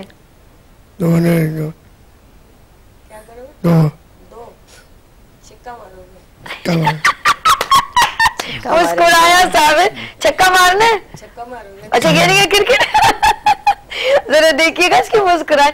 कौन सा जबरदस्त छक्का, बड़ा वाला, बॉल घूम जाए? हाँ, बड़ा वाला छक्का मारना है। कोई खिलाड़ी नहीं मानता, गेंद ऐसे मारता है सब है। अरे भाई, बैट्समैन या बॉलर बनोगे? बैट्समैन या बॉलर? हाँ, बॉलर बनोगे। बॉल फेंकोगे? ओ भाई, यानी कि आउट करेंगे ये सबको। साबिर जबरदस्त। चले जी, हमने साबिर से भी बात की, मिसबा से भी की। डॉक्टर साहब, मिस्टेक्स ऑफ कोर्स आपने बताई हमें, क्या चाहते हैं कि आप आने वाले लोग जो हैं जिनके बच्चे स्पेशल, आपने कहा कि मेरे पास डेफ भी आते हैं जी, हर तरह के मल्टीपल डिसेबिलिटी के जो पेशेंट हैं, और उसमें ये नहीं कि अब तो ये मैंने प्रोग्राम्स इतने कर लिए टेलीविजन पर, दूसरी जगह, तो अवेयरनेस हो गई है। मुझे खुशी है कि अब लोग जल्दी अपने बच्चों को लेकर आ रहे हैं। अच्छा। यानी 3 माह की उम्र में, 6 माह की उम्र में, 8 माह की उम्र में, अब ये एक गुड साइन है। जो पहले हमारे पास 30-40 साल की उम्र के बच्चे जो हैं, हम तो उन्हें बच्चे ही कहेंगे, हालांकि वो बड़े हो गए हैं, मगर ये कि वो 30-40 साल की उम्र के पेशेंट भी हमारे पास आते रहे। और रिक्वेस्ट यही है कि देखें, जब तक एक मेंटल रिटार्डेड बच्चा है कि जो जहनी तौर पर कुछ नहीं कर सकता, तो वो बच्चे के माँ बाप जब तक जिंदा हैं वो करेंगे। बस मेरी वाली बात आ गई ना। अब खुदा न खास्ता, हर एक ने जाना है, बिल्कुल, खुदा न खास्ता उनकी डेथ के बाद उस बच्चे का कौन वाली वारिस? हाँ। ये मेरा सवाल है तमाम लोगों से।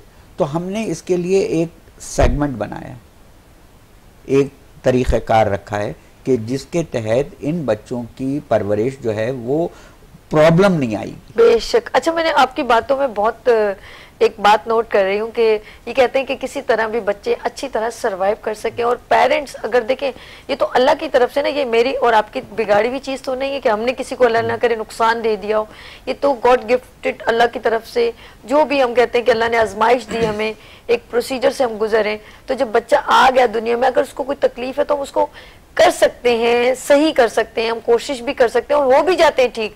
ऐसा नहीं है कि नहीं हो सकते, लेकिन जब वो बहुत लंबा ड्यूरेशन गैप आ जाता है तो उसको कवर करना बहुत मुश्किल है। मैं अपनी बहन जो है आपदा के पास जाऊंगी। आपदा जी, बच्चा पैदा हुआ, ऑफ कोर्स आपने इसको कब डॉक्टर के पास फौरन लेके चले गए कि अब इसकी ट्रेनिंग बहुत जरूरी है? ये तो अभी 2 साल माइक में हाँ? अभी तो 2 साल डॉक्टर साहब के पास। यानी कि अब जब महसूस, डॉक्टर साहब की बात आ गई ना, कि जब आपको पता अंदाजा हुआ क्या मुझे अल्लाह ना करे कुछ हो जाए तो मेरे बच्चे का क्या होगा, ये सोच के आपने क्या बच्चे को अभी एडमिट करवाया? अब बहुत पहले क्यों नहीं आपने करवाया? डॉक्टर साहब यहाँ पर नहीं थे, हम लोग रंगीटोन में रहते, सब डॉक्टर साहब पता नहीं था हम लोग को। तो वही बात होगी, डॉक्टर साहब अवेयरनेस नहीं थी। तो जब बच्चा पैदा हुआ तब उस डॉक्टर ने भी नहीं बताया कि इसको किस तरह ट्रेनिंग वगैरह देनी चाहिए? ये 2 साल को ना इसके बाल खुद पे खुद गिरने लगे। अच्छा, ये बिल्कुल ठीक था, इसका मतलब था सब बहुत प्यारे प्यारे खूबसूरत बच्चा था, ये खुद पे खुद बाल गिर गए, पलके उलके सब गिर गए, पूरा ये गंजा हो गया, ये दोबारा बाल आए इसके। अच्छा, बात करते थे उस वक्त? बात मामा मामा छोटे में साल में मामा मामा, अब तो बिल्कुल खामोश हो गया। अच्छा, ये लाने से पहले जी और लाने के बाद हमारे पास इंस्टीट्यूट में जो सेंटर में लेकर आती हैं आप जी, तो उसमें क्या फर्क महसूस किया आपने? उसमें फर्क ये हुआ कि पहले बिल्कुल खामोश हो गया था ना, अब थोड़ा थोड़ा स्टार्ट हो गया, बात करना चालू कर दिया। और बहन भाई इसके कैसे, ठीक है? और नहीं, यही है पहला, एक ही है। अल्लाह, अब जी कुछ कह नहीं सकती, अब मेरे पास कोई भी अल्फाज नहीं है, मैं क्या कहूँ और क्या ना कहूँ। अल्लाह पाक इसे सलामत रखे, आपके घर का चश्मो चिराग। मगर एक चीज ये है मैम कि ये रेगुलर हैं। अच्छा, हाँ, रेगुलर आते रहे, 2-3 साल से ये रेगुलर आ रहे हैं और रिहेबिलिटेशन इनकी हो रही है। अच्छा। तो ये इस काबिल हुए हैं और अब हम इन्हें एक टक शॉप जो है वो बना के दे रहे हैं ताकि इनका माशी तौर पर इनकी जो हेल्प आउट हो सके। बड़ी बात है डॉक्टर साहब, आप बहुत अच्छा काम कर रहे हैं और अल्लाह पाक आपको सेहत दे, मेरी ढेरों दुआएं। और मैं तो बस एक छोटा सा हिस्सा मिलाया आपको बुलवा के, और कुछ भी मेरी औकात नहीं है, और मैं चाहूंगी कि आप इनसे रब्ता कीजिए ताकि जो जिनके आप इर्द गिर्द जिनके घर के अंदर ऐसे बच्चे हैं जिनके पेरेंट्स को शायद अवेयरनेस नहीं है, तो ऑफ कोर्स उनको बताएं और अपने इर्द गिर्द के लोगों को बताएं कि अगर ऐसा कभी बच्चा है तो उसको फौरन ट्रेनिंग सेंटर में लेके जाएं। और मैंने देखा है काफी ऐसे बच्चे हैं जो स्पेशल है, उनको अगर ट्रेनिंग दी जाए वो बहुत अच्छा प्रेजेंट करते हैं, छत्तीस बहुत तेज होती है। खेल रहे हैं बच्चे, टेनिस खेल रहे हैं, नाव पीडीपी इदारा है हमारे, सब लोग मिलकर कर रहे हैं, हमारी एक पूरी टीम है माशाल्लाह। तो उस टीम में सब चीज सब अपना अपना कंट्रीब्यूशन, जैसे अभी अफशा ने कहा था कि ये बहुत अच्छी कुकिंग करनी, तो इसका मतलब है कि जब शुरू में ये आई थी तो कुछ भी नहीं, कुछ भी नहीं, तो इसका मतलब है ट्रेनिंग से बेहतर रिजल्ट। अब ये अपने बाल बांधती हैं, अपनी ड्रेसिंग का ख्याल रखती हैं, हमने ये बताया कि आपने इसी तरह बैठना है तो ये इसी तरह बैठेंगी। नहीं, अब मैं इससे कुट्टी हो गई हूँ। मिसबा बिल्कुल ऐसी बात भी नहीं करूंगी। मिसबा ने कोई ना सॉन्ग सुनाया ना बात की मुझसे, मैंने इसके लिए गिफ्ट रखा था वो भी नहीं दूंगी मैं। अगली बार आएंगी कुकिंग करेंगी तो मैं इनको एक बड़ा सा गिफ्ट दूंगी पक्का। अब देख भी नहीं रही है मुझे, क्योंकि मुझसे ज्यादा प्यारी है, मसला ये कहती है मैं देख भी नहीं रही हूँ। हाँ मिसबा इतनी बड़ी हो गई हो मिसबा और मेरे से बिल्कुल बात नहीं करी, शर्मा जा रही हो। यूँ तो 2 साल के बच्चे भी नहीं होते। तो मैक्रोनी भी बहुत शानदार बनाती हैं। हाँ? हमारे लिए भी अक्सर और बेशतर अफशा आंटी आपने खाना है, साहब आपने खाना है। भाई मैं मिसबा आपसे बात नहीं कर रही, मिसबा कुट्टी हो गई, सीधी बैठो। मिसबा बिल्कुल नहीं बात करी। एक बार मैं बात नहीं कर रही हूँ मुझसे, मैं अच्छी नहीं। अच्छा बताओ मैं अच्छी हूँ है? अच्छा मुझे इस बार इस स्टेज पे आ गई हैं कि इन्होंने फर्स्ट टाइम कटिंग भी की कपड़ों की। really? हाँ कटिंग भी की, टेलरिंग का भी हमारा है, ब्यूटिशियन का भी शोबा है, हम ब्यूटिशियन भी सिखाते हैं, हुनरमंदी के हाथ की सिलाई कढ़ाई, यानी कि तमाम चीजें हमारे पास। मैं सोच रही हूँ आपके इंस्टीट्यूट आऊँ। बिल्कुल वेलकम वेलकम। क्या कहते डॉक्टर साहब किसी दिन आए, हम आपके पूरे इंस्टीट्यूट में जो आप लोग सिखा रहे हैं बता रहे हैं तो अच्छा एक पूरा वीडियो पैकेज बनाते हैं, फिर आपको दोबारा बुलवाते हैं और सब नाज़रीन को दिखाते हैं। शायद इनमें बहुत सारे ऐसे लोग हैं जिनको शायद ना पता हो और वो यही सोचो हमारे बच्चे सारी जिंदगी ऐसे रहेंगे, ऐसा नहीं है। आप अपने बच्चों को स्ट्रॉन्ग कर सकते हैं। डिसेबल नहीं, इनेबल हैं। बिल्कुल बिल्कुल, अगर आप इन्हें बनाना चाहें तो। ये बड़ा अच्छा जुमला मेरी बहन ने कहा, जो डिसेबल नहीं है इनेबल है, अगर आप उनको बनाना चाहें तो। फिर एंड टाइम पे नहीं कि जब बिल्कुल आप समझे कि अब तो मैं दुनिया से चली जाऊंगी, अब इसका क्या होगा, उस जो है ना स्टेज पे उन बच्चों को ना लेके जाएं। चलिए जी डॉक्टर साहब, जाते जाते कोई मैसेज शेयर करना चाहेंगे आप? बस मेरी आपके चैनल के तमाम लोगों का शुक्रिया, हमारे तमाम टीम मेंबर्स की तरफ से। प्लस मैसेज ये है कि इन बच्चों को लेकर आएं, अच्छा, बाहर निकालें, सेंटर्स में लेकर आएं। दूसरा मैसेज ये है कि इनके लिए जो हमने सेगमेंट्स बनाए हैं, enable tailoring, enable grocery, enable catering, food, इसमें ऑर्डर दें। हमारा स्लोगन है कि हमें काम चाहिए, इमदाद नहीं। हमें पैसे नहीं चाहिए, हमें काम दे दें। काम दे देंगे, उससे जो भी इनकम होगी वो इन बच्चों पर सर्व हो जाएगी। बेहतरीन। मगर ये भी करने के लिए तैयार नहीं, क्योंकि हम मेंटली तौर पर 73 सालों में इन्हें ईद, बकरीद, खैरात, ज़कात सिर्फ इस पे याद रखते हैं। हमारा अलमिया ये है कि हमने उसको वो नहीं किया है, जो है बस वो ज़्यादा ज़्यादा कि भाई कोई गिफ्ट दे दिया, कोई चीज़ कर दी, वो नहीं करें। आप इन्हें काम दें, आप इन्हें काम दें ना। हम काम दे रहे बनाए हुए भाई, कैटरिंग हर आदमी करता है ना, महीने 2 महीने में हमारी एक दुनिया में हमारी जिंदगी में हिस्सा है। और अगर ये खराब बना रहे हैं, आप ना बनवाएं। फूड हर आदमी लेता है, बिल्कुल। ग्रोसरी हर महीने हर घर में आती है, टेलरिंग महीने 2 महीने में लोग करते ही हैं, मगर क्यों ना इन बच्चों को दे दिया जाए। ये सस्ता भी करते हैं और बेहतरीन भी करते हैं। तो ये मेरी रिक्वेस्ट है आपके चैनल के तवज्जुह से, यही पैगाम है कि आप इन्हें डिसेबल से इनेबल बनाने में हमारा साथ दें। हमें काम नहीं, काम चाहिए, इमदाद नहीं। बड़ी बात है, हमें काम चाहिए, इमदाद नहीं। अफशा जी, आप भी एक मैसेज हमसे शेयर करें, क्योंकि आप मैं सिर्फ ये पैगाम देना चाहूँगी पूरी दुनिया को कि आपके इर्द गिर्द, आपके जानने वालों में, आपके घरों में जो ऐसे बच्चे हों, उन्हें लापरवाही का शिकार ना बनाएं अपनी। आप उन्हें हमारे पास भेजेंगे। आपके इर्द गिर्द कुछ ऐसे इदारे मौजूद हैं जहाँ पर आप समझते हैं कि इन बच्चों की एक अच्छी ज़िंदगी शुरू हो सकती, तो आप ज़रूर वहाँ पर रब्ता करें। इन्हें आप नाकारा ना समझें, क्योंकि अल्लाह ने कोई भी चीज़ बेकार नहीं बनाई। सुभान अल्लाह, सुभान अल्लाह, बड़ी प्यारी बात आपने भी की। और हम तो इस पे ही काम करते हैं। हमने कहा हुआ है कि डिसेबल नहीं, इनेबल है। और डॉक्टर साहब आपका बहुत शुक्रिया, और मेरी प्यारी बहन आपका बहुत शुक्रिया। और अफशा जी, आपका कुछ कहना चाह रही मेरी बहन? इसमें हमारे डॉक्टर साहब का बहुत हिस्सा है, जिन्होंने मैं इनके काम से मुतासिर हो गई। इनको जब मैंने देखा, मेरी सिस्टर के उसमें आई थी, डॉक्टर सुल्ताना के क्लिनिक पे, जी। तो मैं उनके पास आई, मैंने देखा तो मुझे बहुत अच्छा लगा, तो फिर मैं इनकी टीम में शामिल। बड़ी बात। और आप लोग भी अपना हिस्सा डालें। जो भी आपके पास जहाँ भी जैसे लोग नज़र आते हैं, उन्हें आप माजूर ना समझें, उन्हें डिसेबल ना समझें, वो एबल हैं। आप ख़ुद भी बनाने की उन्हें कोशिश करें, उनको ऐसे इदारों तक पहुँचाएँ, उनके वालिदैन को समझाएँ कि इन्हें घरों में ना रखें, बेशक, और से बाहर निकालें। बिल्कुल बिल्कुल। और इस तरह हम एक जारिया है कि अच्छा काम करना, और ऐसे लोगों को इग्नोर नहीं किया जा सकता, हम कंपेयर नहीं कर सकते। थैंक यू अफशा जी, आपका बहुत शुक्रिया। मेरी बहन आपका बहुत शुक्रिया। अल्लाह हाफिज कुट्टी। अच्छा जी सर, आपका भी शुक्रिया, मैम आपका भी। मैं जाते जाते एक बात कहना चाहूँगी। डॉक्टर साहब ने कहा कि हमें इमदाद नहीं, काम चाहिए। अफशा जी ने कहा कि ये डिसेबल नहीं है, अनेबल समझे इन्हें। तो मैं एक बात कहना चाहूँगी, हम समटाइम एक फ़कीर को बहुत बुजुर्ग होना तो हम भी समझते हैं, या बहुत बुजुर्ग हो रहा है तो हम कहते हैं यार ये काम नहीं कर सकता। लेकिन कुछ लोग ऐसे हैं जो एक टांग है जिसकी, और एक काम कर सकते, कुछ ना कुछ कर सकते हैं। हम उसको 20 रुपए देते हुए बिल्कुल परवाह नहीं करते, 10 रुपए देते हुए हम उसकी कोई काउंटिंग।